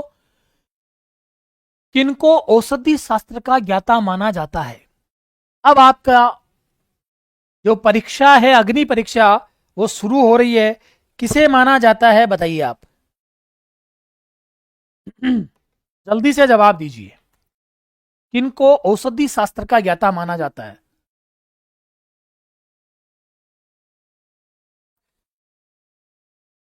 किसे औषधि औषधि शास्त्र का ज्ञाता माना जाता है? बताइए बेटा। मेहा जी, उज्जवल क्षत्रिय, रामदेव जी, कवि, मामादेव, बरसात के देवता, तो देव नारायण जी। क्या जवाब है? देव नारायण जी। तो बताइए भैया देव नारायण जी के बारे में कुछ जानकारियां। अब आइए, देव नारायण जी का जो जन्म है 1243 ईस्वी में हुआ था। इनके जो पिता है वो कौन थे? भोजराज थे, भोजराज। और ये क्या थे? बगड़ावत, बगड़ावत। इनकी जो माता थी सेडू माता, सेडू माता खटाणी, खटाणी। ये देवास एमपी की रहने वाली थी, देवास मध्य प्रदेश की रहने वाली थी, है ना। और जो देवनारायण जी की जो पत्नी है वो है कौन? पेमल दे, पेमल, पीपल दे, सॉरी। इनकी जो पत्नी है वो है पीपल दे, पीपल दे। ये धारा नगरी के राजा की पुत्री थी। कहां की है भैया? धारा नरेश जय सिंह की पुत्री है, धारा नरेश, धारा नरेश जय सिंह की पुत्री। ठीक है, धारा नरेश जय सिंह की पुत्री। इतनी जानकारी हो गई। अब एक सवाल पूछा जाता है, इनके बचपन का नाम क्या था? बचपन का नाम, तो इनके बचपन का नाम था उदय सिंह। क्या नाम था? उदय सिंह। और इनको किसका अवतार माना जाता है? तो देव नारायण को अवतार किसका माना जाता है? कौन बताएगा? अवतार माना जाता है विष्णु का। किसका अवतार माना जाता है? विष्णु का अवतार माना जाता है। देव नारायण जी को विष्णु का अवतार माना जाता है। बताइए आगे। और इनका घोड़ा, देव नारायण जी का जो घोड़ा है लीलाधर, क्या नाम है? लीलाधर। तो लीलाधर नामक घोड़ा कौन से लोक देवता का है? देव नारायण जी का है। यह कुछ बेसिक जानकारियां। अब मुझे एक सवाल का जवाब आपसे चाहिए। देव नारायण जी के पिताजी किससे युद्ध करते हुए वीर गति को प्राप्त हुए? बड़ा अच्छा सवाल है, मजा आना चाहिए आप लोगों को। देव नारायण जी के पिताजी किससे युद्ध करते हुए राजस्थान क्रांति के जनक, विष्णु के अवतार, बताइए।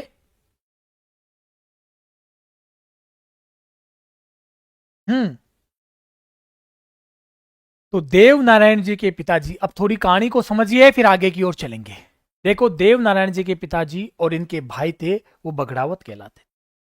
ये बगड़ावत भिणाई के ठाकुर दुर्जन साल से राण की घाटी, एक घाटी है भिणाई के अंदर जिसे राण की घाटी कहते हैं। तो राण की घाटी के युद्ध में देव नारायण जी के पिताजी और उनके भाई दुर्जन साल से लड़ते हुए वीर गति को प्राप्त हुए। और उस समय उदय सिंह छोटे थे। मां को लगा रे कहीं मेरे बच्चे पर आंच ना आ जाए। मां इनको लेकर कहां चली गई? अपने पियर चली गई, मध्य प्रदेश चली गई। वहां देवनारायण जी का लालन पालन हुआ। जब देवनारायण जी को वापिस बड़े होकर जब वो वहां पर लौटे तो दुर्जन साल को मारकर अपने पिता की मृत्यु का बदला लिया। और उसके बाद में ये सारी रचनाएं यहां पर होती है। अगला सवाल देखिए, निम्न में से कौन से स्थल देव नारायण जी से संबंधित है? बताओ भैया, देव नारायण जी से संबंधित स्थल कौन सा है? सबसे पहले बात करूं आसीन भीलवाड़ा, यहां पर है मुख्य मंदिर। क्या है भैया? मुख्य मंदिर। और इस मुख्य मंदिर में, इस मुख्य मंदिर में इनके पिता सवाई भोज की पूजा होती है। पिता सवाई भोज की पूजा होती है। सवाई भोज की क्या होती है भैया? पूजा होती है। तो सवाई भोज की पूजा होती है। देवधाम जोधपुरिया निवाई के अंदर है, निवाई के अंदर है। देवास मध्य प्रदेश और देवमाली ब्यावर के अंदर बड़ा चर्चित विषय है। आईएमपी लगा लेना इस बार, है ना। इसको क्या है? पर्यटन विलेज घोषित किया गया है। पर्यटन विलेज क्या घोषित किया गया है? पर्यटन विलेज। राजस्थान के कौन से गांव को पर्यटन विलेज घोषित किया गया है? तो पर्यटन विलेज के रूप में इस देवमाली ब्यावर को घोषित किया गया है। इसमें आज भी क्या? कच्चे मकान है। कैसे मकान है? कच्चे मकान। आज भी यहां के मकानों की छत कच्ची है। बड़ी चर्चा में रहा ये गांव। ये बड़ा इंपॉर्टेंट सवाल है, आप इसको जरूर याद रखना। तो इसका सही जवाब क्या रहेगा? सभी। बगड़ावतों का गांव, बिल्कुल सही बात है, बिल्कुल सही बात है। देव मालेश्वर डूंगरी, ठीक है, बिल्कुल सही है।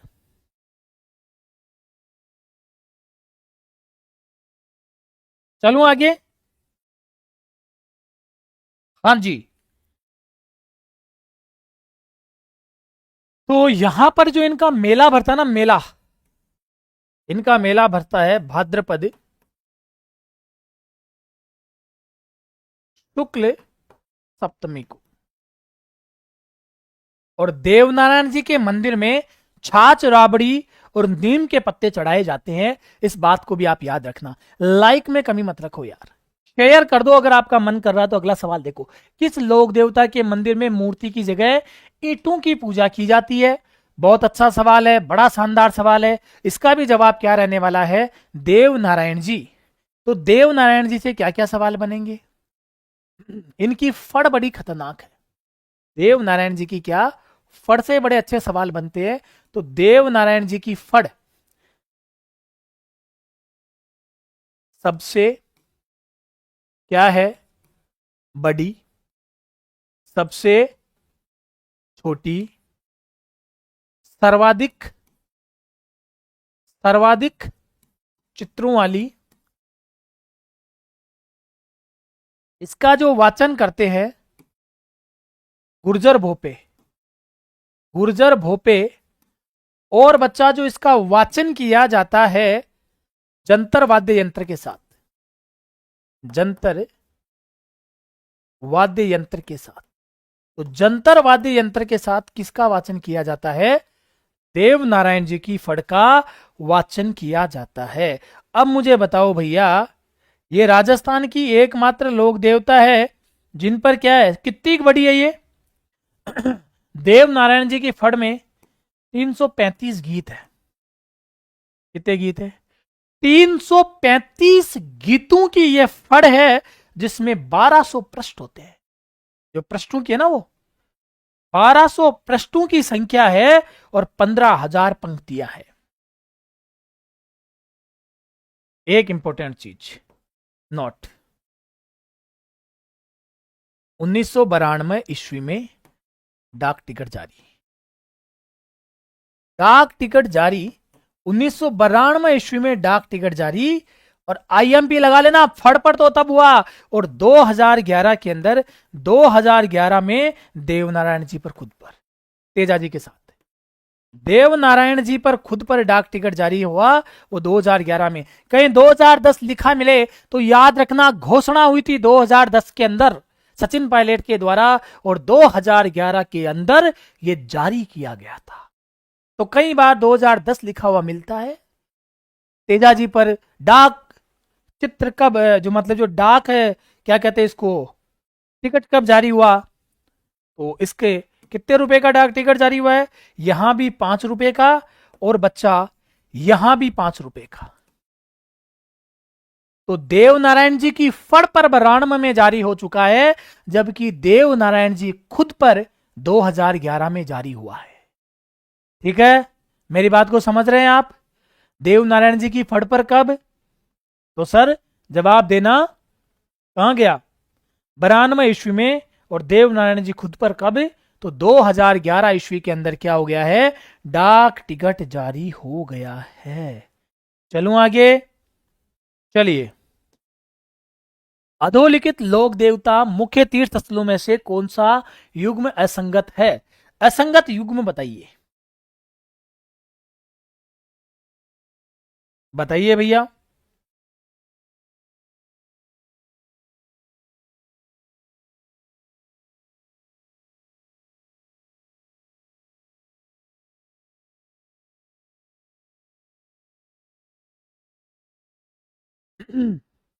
बहुत अच्छा, सही जवाब दे रहे हो। संगीता कुमावत 5 रुपए, आर के टॉप। ठीक है, संगीता आप दोनों के बीच में कंपटीशन चल रहा है, ऐसा लग रहा है मुझे। दोनों जवाब देने में पीछे चल नहीं हट रहे हैं। तेजाजी का पर्वत सर, तो यहां पर लगता है मेला, पशु मेला। क्या लगता है? पशु मेला। और कब लगता है?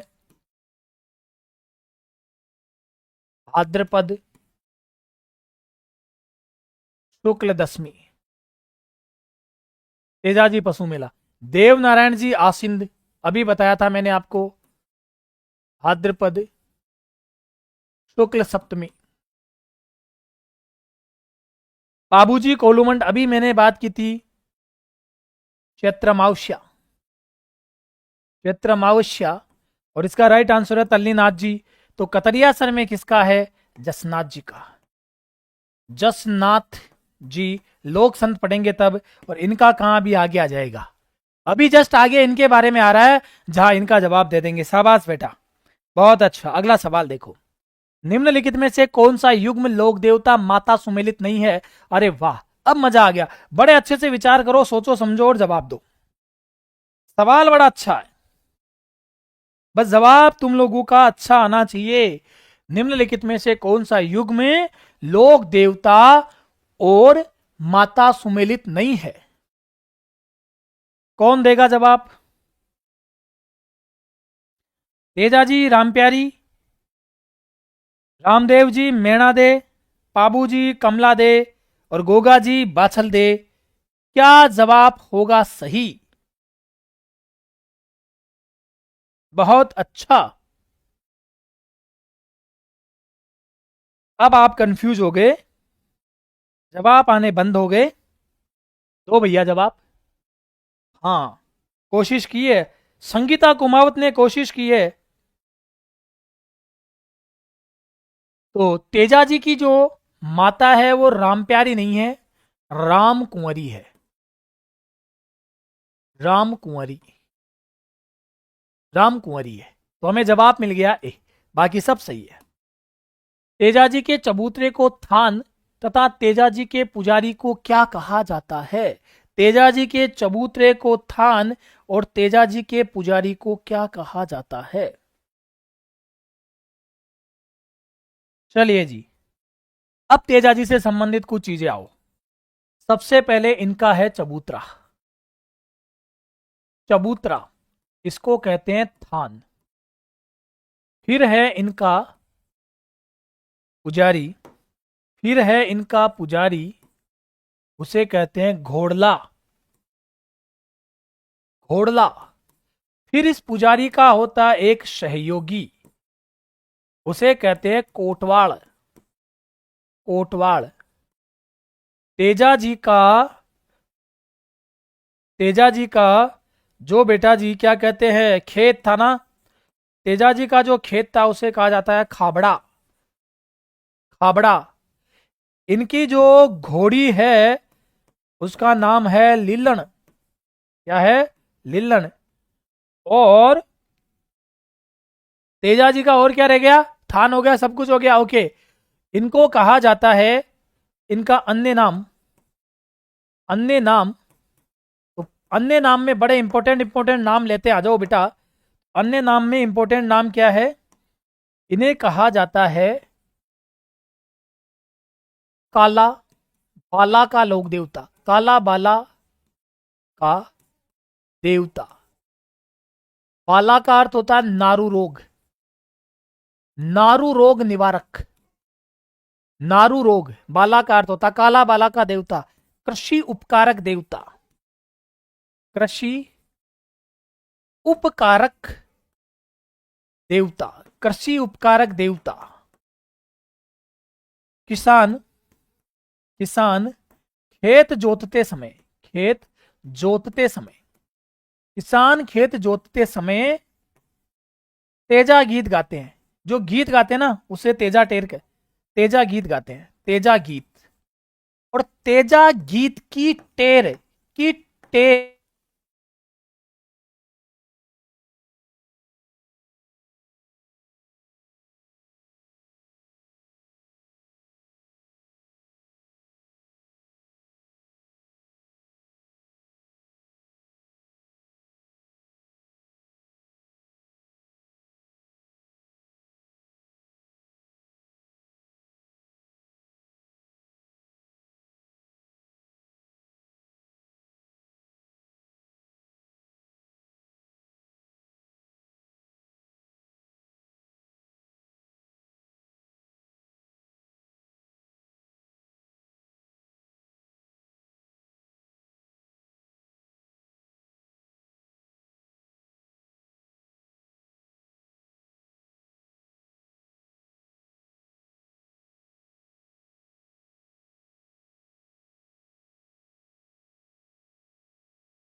अब आ रही है आवाज बेटा?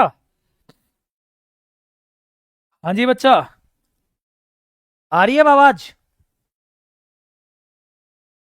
आवाज आ रही है क्या? चलूं आगे?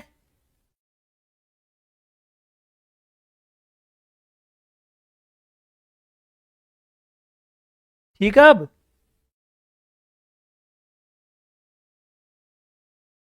ओके, तो एक और चीज लिख लो, 2011 में डाक टिकट। डाक टिकट। सवाल अगला, चार हाथों वाला लोक देवता के रूप में कौन प्रसिद्ध है? चार हाथों वाला लोक देवता बता दो भाई। कौन से लोक देवताओं को चार हाथों वाला लोक देवता कहा जाता है? जिसे कहा जाता है बाल ब्रह्मचारी। बाल ब्रह्मचारी। जिसे कहा जाता है कमधज। कमधज। जिसे कहा जाता है कल्हण। क्या कहा जाता है? योगी कल्हण।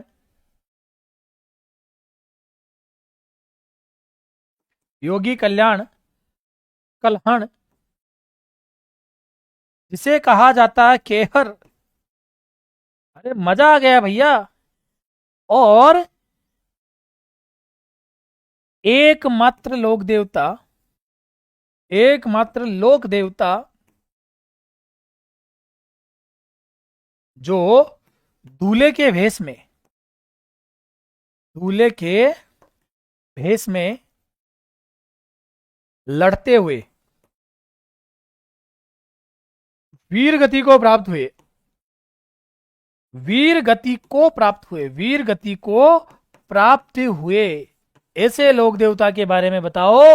कल्लाजी राठौड़ के बारे में बात कर रहा हूं, जिनके चाचा, जिनके चाचा जयमल, जिनकी भुआ मीराबाई, जिनकी भुआ मीराबाई, जिनके गुरु भैरवनाथ। बहुत जोरदार वाला मामला है। और सामियाना गांव मेड़ता के अंदर जिनका क्या हुआ? जन्म हुआ। सामियाना गांव, सामियाना मेड़ता। 1544 में क्या हुआ? जन्म हुआ। और अकबर के आक्रमण के समय, चित्तौड़ के अंतिम साके के समय लड़ते हुए वीर गति को प्राप्त हुए। इनको कहा जाता है चार हाथों वाले लोक देवता। और इनकी बनी हुई है छतरी। और छतरी कहां बनी हुई है? भैरव पोल के अंदर। भैरव पोल जो दरवाजा है चित्तौड़ के, प्रवेश द्वार 7 है उनमें से एक, उसमें इनकी क्या बनी हुई है? छतरी बनी हुई है। और इनका जो मुख्य मंदिर है वो सामलिया गांव के अंदर है। और वो सामलिया गांव कहां है? डूंगरपुर के अंदर है। इनका जो मुख्य मंदिर है, बताओ भैया, सामलिया गांव के अंदर है। चलो थोड़ा बता देता हूं। इनका मुख्य मंदिर, मुख्य मंदिर, मुख्य मंदिर सामलिया, सामलिया डूंगरपुर में है। डूंगरपुर के अंदर है। और बेटा जी यहां पर मुख्य मंदिर में केसर व अफीम चढ़ाई जाती है। केसर व अफीम चढ़ाई जाती है। अफीम, अफीम चढ़ाई जाती है। केसर व अफीम चढ़ाई जाती है। मुख्य मंदिर में केसर व अफीम चढ़ाई जाती है, इसे आप याद रखना। और उदय सिंह के समय में, बात कब की है? 1567-68 ईस्वी की बात है। और तीसरे साखे की बात है। तीसरा साखा चित्तौड़ का जब होता है, ये तब की बात है। तीसरा साखा जब चित्तौड़ का होता है, ये तब की बात है। क्या कमेंट है? कमधज बाल ब्रह्मचारी योगी भूत प्रेत वाले देवता शेषनाग के अवतार। बिल्कुल बिल्कुल बिल्कुल बिल्कुल। अरे वाह बेटा वाह, बड़ा शानदार जानदार जवाब दिया, बहुत अच्छा, बहुत शानदार। ठीक है, मूर्ति पर क्या चढ़ाई जाती है? अफीम चढ़ाई जाती है। और इनको अवतार किसका माना जाता है? तो शेष नाग का अवतार माना जाता है। शेष नाग का अवतार, शेष नाग का अवतार। यहां तक का मामला क्लियर हो गया क्या बेटा? बताओ, चले यहां से आगे। हाँ, चार खंभों की छतरी हो गई, भैरव पोल में हो गया, सब कुछ हो गया। अगला सवाल, भाती खत्री किस लोक देवता को संदर्भित करता है? भाती खत्री कौन से लोक देवता को संबोधित करता है? लो भाई जी, जो पूछा जा रहा था उसका जवाब ले लो आप।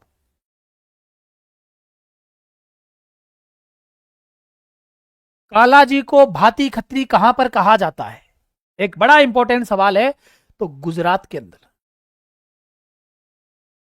गुजरात में इन्हें क्या कहा जाता है? भाती खत्री। और कहां गए कल्ला जी? किसे कहा जाता है? कल्ला जी राठौड़ को। किसे कहा जाता है? और कल्ला जी राठौड़ की क्या नाम था? मंगेतर। मंगेतर कृष्णा कुमारी। मंगेतर कौन थी? कृष्णा कुमारी। और बच्चा, इनकी मंगेतर कृष्णा कुमारी कुंवारी सती हुई। कुंवारी सती हुई। एक सवाल पूछ लिया जाता है कई बार, बिना पति के सती कौन है? बिना पति के सती कौन है? ऐसे कोई सवाल पूछ लिया जाता है तो इसका जवाब क्या दोगे? बिना पति के सती कौन है, इसका जवाब क्या दोगे?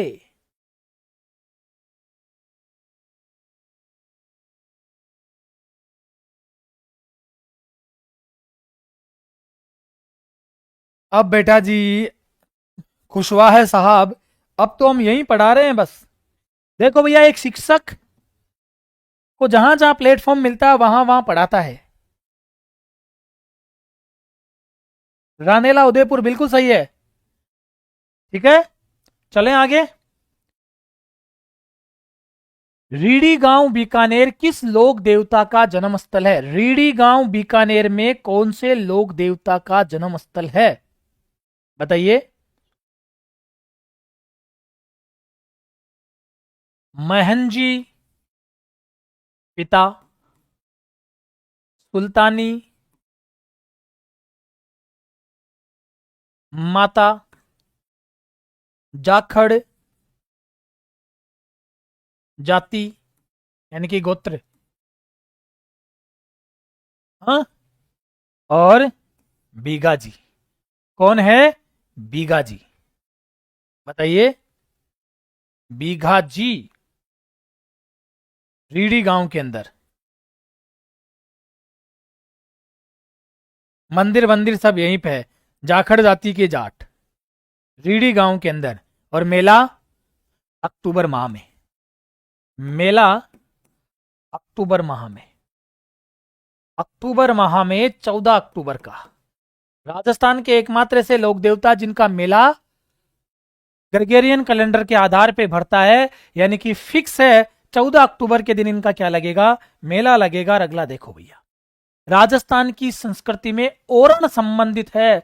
और अब भाई जी सवाल आ सके, क्योंकि इस बार यो ओरण पश्चिमी राजस्थान के अंदर बड़ी धूम मचा रखी है।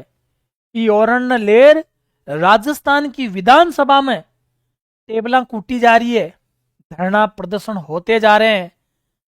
हाँ, अडानी साहब को टेंशन एक तो अमेरिका ने दी है, और एक टेंशन दी है इस ओरण ने, क्योंकि ओरण के वहां पर अडानी साहब की क्या है? विंड पावर वाली वो लगी हुई है कंपनियां। तो बेटा जी, ये ओरण बड़ा खतरनाक है। एक विशेष आभूषण, पर्यावरण संरक्षण की एक परंपरा, एक लोक उत्सव, या एक भाई साहब विशिष्ट भोजन। मामला ही गड़बड़ हो गया यार। इस ओरण का क्या जवाब है? तुम्हारा जवाब दो मुझे, जल्दी जवाब दो। ओरण क्या है? बड़ा अच्छा सवाल है। बिल्कुल मस्तानी साहिबा जी, बिल्कुल सही है। बस आप दीजिए इसका जवाब क्या है। उत्सव, अरे वाह, कान पकड़ लेना तू अपने दोनों। कैपी टॉप स्टडी। बेटा, मैं अपने लाडेसर बच्चों को जब भी गलती होती है तो कान पकड़ने की सलाह देता हूं। एक बार अपने कान पकड़ लो, बाद में किसी के पैर पकड़ने की जरूरत नहीं पड़ेगी। अरे भाई, वो छोरा आजकल, छोरा क्या, अब तो एमएलए है, वो एमएलए नहीं करा क्या, मारा बडेरा अंक साठे शीश कटाया। अब मैं ओरन जावा देसिया की जो कुछ भी उसकी लैंग्वेज उसमें वो बोलता है। अरे तो भैया, ये एक परंपरा है पर्यावरण संरक्षण की। ओरण बचेगा तो वहां का जो इकोसिस्टम है वो सही रहेगा, जानवर रहेंगे, सारी चीजें रहेंगी। तो राइट आंसर क्या है भैया, बी सही जवाब है। ये क्या है, पर्यावरण संरक्षण की एक प्रोसेस। अब की बार याद रखना, ओरण से सवाल आ सकता है। केसरिया कुंवर जी के थान पर किस रंग की ध्वजा चढ़ाई जाती है। एक मोहतरमा बैठी हुई है इसमें, जो हमेशा कहती है केसरिया कुंवर जी, केसरिया कुंवर जी, केसरिया कुंवर जी। तो बताइए, केसरिया कुंवर जी के स्थान पर किस रंग की ध्वजा चढ़ाई जाती है। घनी फेरिया दे रहो थे केसरिया कुंवर जी कठे, अब थे या बताओ कौन सा रंग की ध्वजा चढ़ाई जाती है केसरिया कुंवर जी के यहां पर। शाबाश, बहुत अच्छा।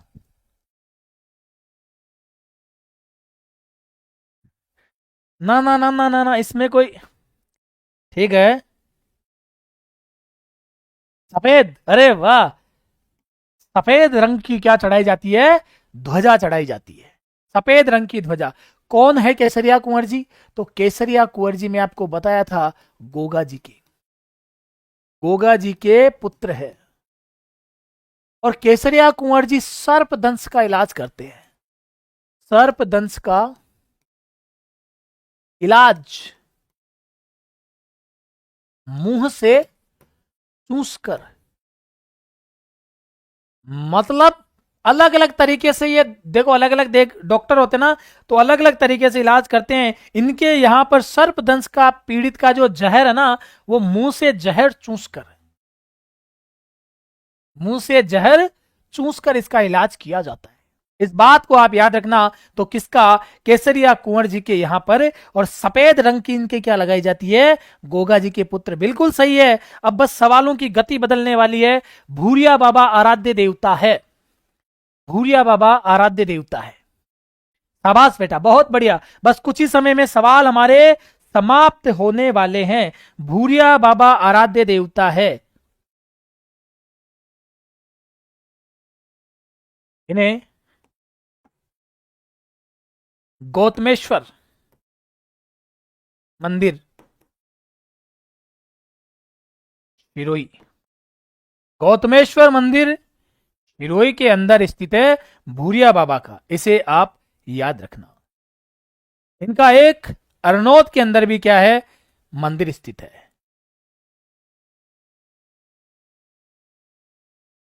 तो गोडवाड़ क्षेत्र के मीणाओं के, और ये मीणा झूठी कसम नहीं खाते इनकी, झूठी कसम नहीं खाते, झूठी कसम नहीं खाते। इसे भी आप याद रखना। बढ़िया आगे। बरसात के देवता किसे माना जाता है, तो बरसात का देवता माना जाता है मामा देव को। और मामा देव के क्या बनते हैं, तोरण बनते हैं, तोरण। मामा देव के तोरण, मामा देव के क्या होता है, प्रतीक तोरण होता है। और मामा देव के जो बलि दी जाती है ना, बलि, वो भैंसे की दी जाती है, भैंसे की, भैंसे की बलि दी जाती है मामा देव के। चलो अगला सवाल देखो। जालोर जिले के सांतु गांव में किस लोक देवता का मेला भरता है।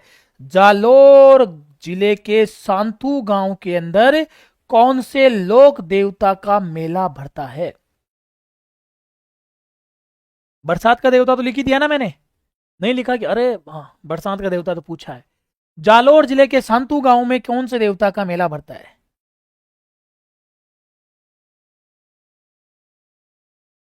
और भाद्रपद शुक्ल नवमी को मेला भरता है, ये और बता दूं। वीर फत्ता जी, यही जवाब है। तो आगे बढ़ो, अगला सवाल देखो। राजस्थान के किस लोक देवता ने अपनी पत्नी की प्रेरणा से योग साधना की दीक्षा ली? अरे भाई साहब, और की तो बात को नहीं माननी है भाई, लुगाई की बात माननी है। और वो लोक देव तो कौन है जो लुगाई की बात मानी है? बताओ। जिनकी पत्नी रूपा दे, जिनके गुरु उगम सिंह भाटी, जिनका पुत्र जगमाल, जिन्होंने करवाया संकीर्तन कब? 1399 ईस्वी में, और जिनका जन्म 1358 ईस्वी में, और जिनके नाम से जाना जाता है मालानी क्षेत्र, मालानी क्षेत्र के नाम से जाना जाता है, मालानी क्षेत्र के नाम से जाना जाता है, वो और कोई नहीं आपके मल्लीनाथ जी है। वो और कोई नहीं, क्या है? आपके मल्लीनाथ जी है। उगम सिंह भाटी से योग साधना, अरे बिल्कुल सही कह रहे हो। और जिन्होंने कौन से पंथ की स्थापना कर दी? कुंडा पंथ की स्थापना, कुंडा पंथ की स्थापना कर दी। ठीक है, कुंडा पंथ की स्थापना कर दी। सवाल देखो अगला क्या है। मल्लीनाथ जी ने मारवाड़ में संतों को एकत्रित करके वृहत कीर्तन कब करवाया? अभी बता दिया मैंने आपको, 1399 में। अगला सवाल ले लो। देव बाबा का मुख्य मंदिर कहां पर स्थित है? देव बाबा, देव बाबा को कहा जाता है पशु चिकित्सक, पशु चिकित्सक। देव बाबा की जो सवारी है वो है बेटा जी भैंसा, और देव बाबा का मुख्य मंदिर है नंगला जहाज के अंदर। अगला, आलम जी का धोरा कहां पर स्थित है? आलम जी के धोरे को घोड़ों का तीर्थ स्थल कहा जाता है, घोड़ों का तीर्थ स्थल कहा जाता है, घोड़ों का तीर्थ स्थल कहा जाता है आलम जी के धोरे को। और ये धोरी मन्ना बाड़मेर के अंदर स्थित है। कहां पर है? तो धोरी मन्ना, और ये धोरी मन्ना कहां पर है? आपके बाड़मेर के अंदर स्थित है। आलम जी के धोरे को क्या घोड़ों का तीर्थ स्थल कहा जाता है? सही है भैया, आगे चलें। ओके, ठीक है। अगला सवाल, चेत मल्होत्र राठौड़ को किस लोक देवता के नाम से जाना जाता है? बताइए।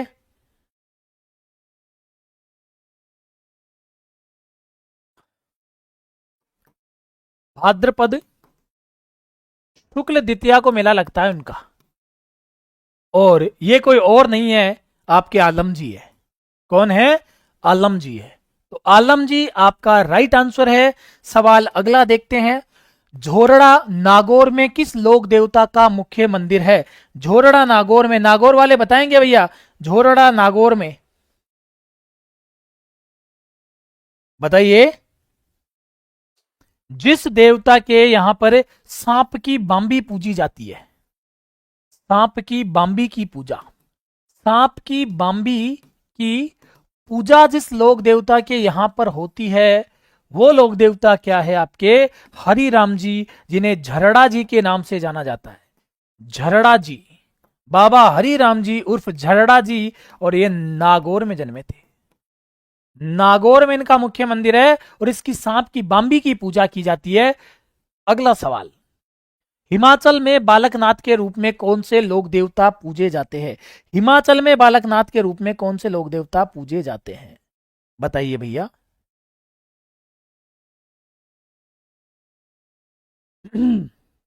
तो रूपनाथ जी उर्फ झरड़ा, झरड़ा जी, मामदेव जी नहीं, तो ये बेटा जी बुड्ढन जी के बेटे हैं। बुड्ढन जी के पुत्र, बेटा जी पाबू जी के भतीजे, पाबू जी के भतीजे। जींदराव खिंची को मारकर मौत का जींदराव खिंची को मारा, खिंची को मारा, तो जींदराव खिंची को मारकर बदला लिया। किसने लिया? और ये बेटा जी किस नाम से जाने जाते हैं हिमाचल में? बालकनाथ के नाम से जाने जाते हैं। बताओ क्लास। सर पिछला गलत, क्या गलत हो गया बताइए। अच्छा झरड़ा जी वहां लिख दिया ना, कोई बात नहीं है। हाँ इसे थोड़ा सा सुधार लेना। झरड़ा जी, अब स्पीड बढ़ गई है ना थोड़ी सी, तो भैया स्पीड बढ़ेगी तो मामला थोड़ा सा तो ऊक चूक होगा। इन्हें कहा जाता है रूपनाथ जी को झरड़ा जी, झरड़ा जी।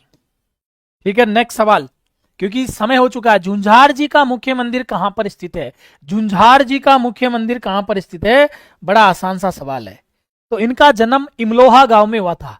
इनका जन्म कहां हुआ था? इमलोहा, इमलोहा गांव के अंदर इनका जन्म हुआ था बेटा जी। और शालोदड़ा सिक्कर के अंदर इनका क्या बना हुआ है? मुख्य मंदिर बना हुआ है। इमलोहा गांव में गोरक्षा करते हुए वीर गति को प्राप्त हुए थे। अब चलिए अगला सवाल देखते हैं।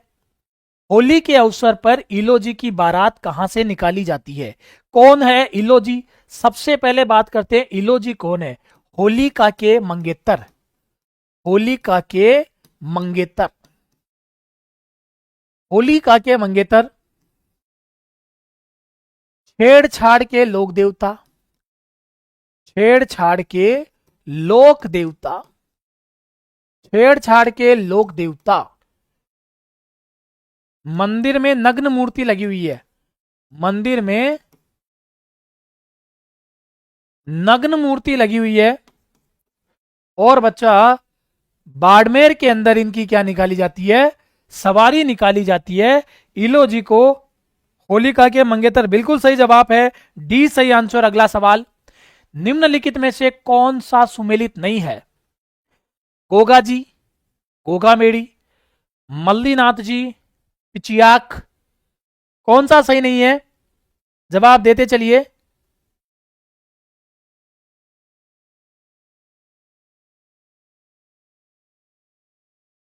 मिल गया ना जवाब? हम सारा पढ़ चुके हैं पहले ही। सुमेलित कीजिए। गोगा जी, सांतु, पाबू जी, हड़बू जी और फत्ता जी। अब इनमें बताइए गोगा जी कहाँ है? गोगा जी ददरेवा में है। पाबू जी कोल्लू है, कोल्लू, कोल्लू। पाबू जी कोल्लू में है। हड़बू जी बूढ़ बंडेलकूट में है और फत्ता जी कहाँ है? सांतु में। तो एक में दो कहां दिखाई दे रहा है? ये लो साहब आपको जवाब यहां पे मिल चुका है। और ये आपके आज की क्लास के सवाल पूरे हो गए। अब आप मुझे कमेंट बॉक्स में लिखकर जाओगे कि कौन से लोक देवता आपके छूट गए हैं। मैं लिखा देता हूं, डूंगर जी जवाहर जी, डूंगर जी जवाहर जी, शेखावाटी क्षेत्र के लोक देवता, शेखावाटी क्षेत्र के लोक देवता, लोक देवता। और बच्चा इनके जो सहयोगी थे, लोठिया जाट, लोठिया जाट, करना मीणा, करना मीणा आदि इनके क्या थे? सहयोगी थे। कमेंट बॉक्स में जरूर बताकर जाना कि आपका क्या कुछ छूट गया, क्या कुछ बाकी रह गया, और कैसी थी आज की क्लास, ये भी आप जरूर लिखकर जाना। मैं इंतजार करूंगा कमेंट में, यहां मत लिखो। अच्छा, और जिसे पीडीएफ चाहिए आज की क्लास की, वो मुझे इस नंबर के ऊपर नाम और मैसेज लिखकर छोड़ दे, आपको पीडीएफ उपलब्ध करवा दी जाएगी। ठीक है, अब मुझे इजाजत दे दो आप। मैं कल फिर 7 बजे आपके बीच में साइकोलॉजी की क्लास लेकर आऊंगा, और वही इस टाइम पर मैं आपके बीच में राजस्थान जीके की क्लास लेकर आऊंगा। कल हम बात कर लेंगे लोक देवियों के बारे में। क्या देख लेंगे? लोक देवियां देख लेंगे। पूरा पढ़ लेना, एक दिन में एक टॉपिक पूरा करवा दूंगा। अगले 2 महीने के अंदर Rajasthan history, art and culture में से कोई भी टॉपिक नहीं बचेगा, यह मैं आपको गारंटी देता हूं। और इसी तरीके से पूरी की पूरी चीजें मैं आपको कंप्लीट करवा दूंगा, बशर्ते आप ईमानदारी से बस यार पढ़ते रहो।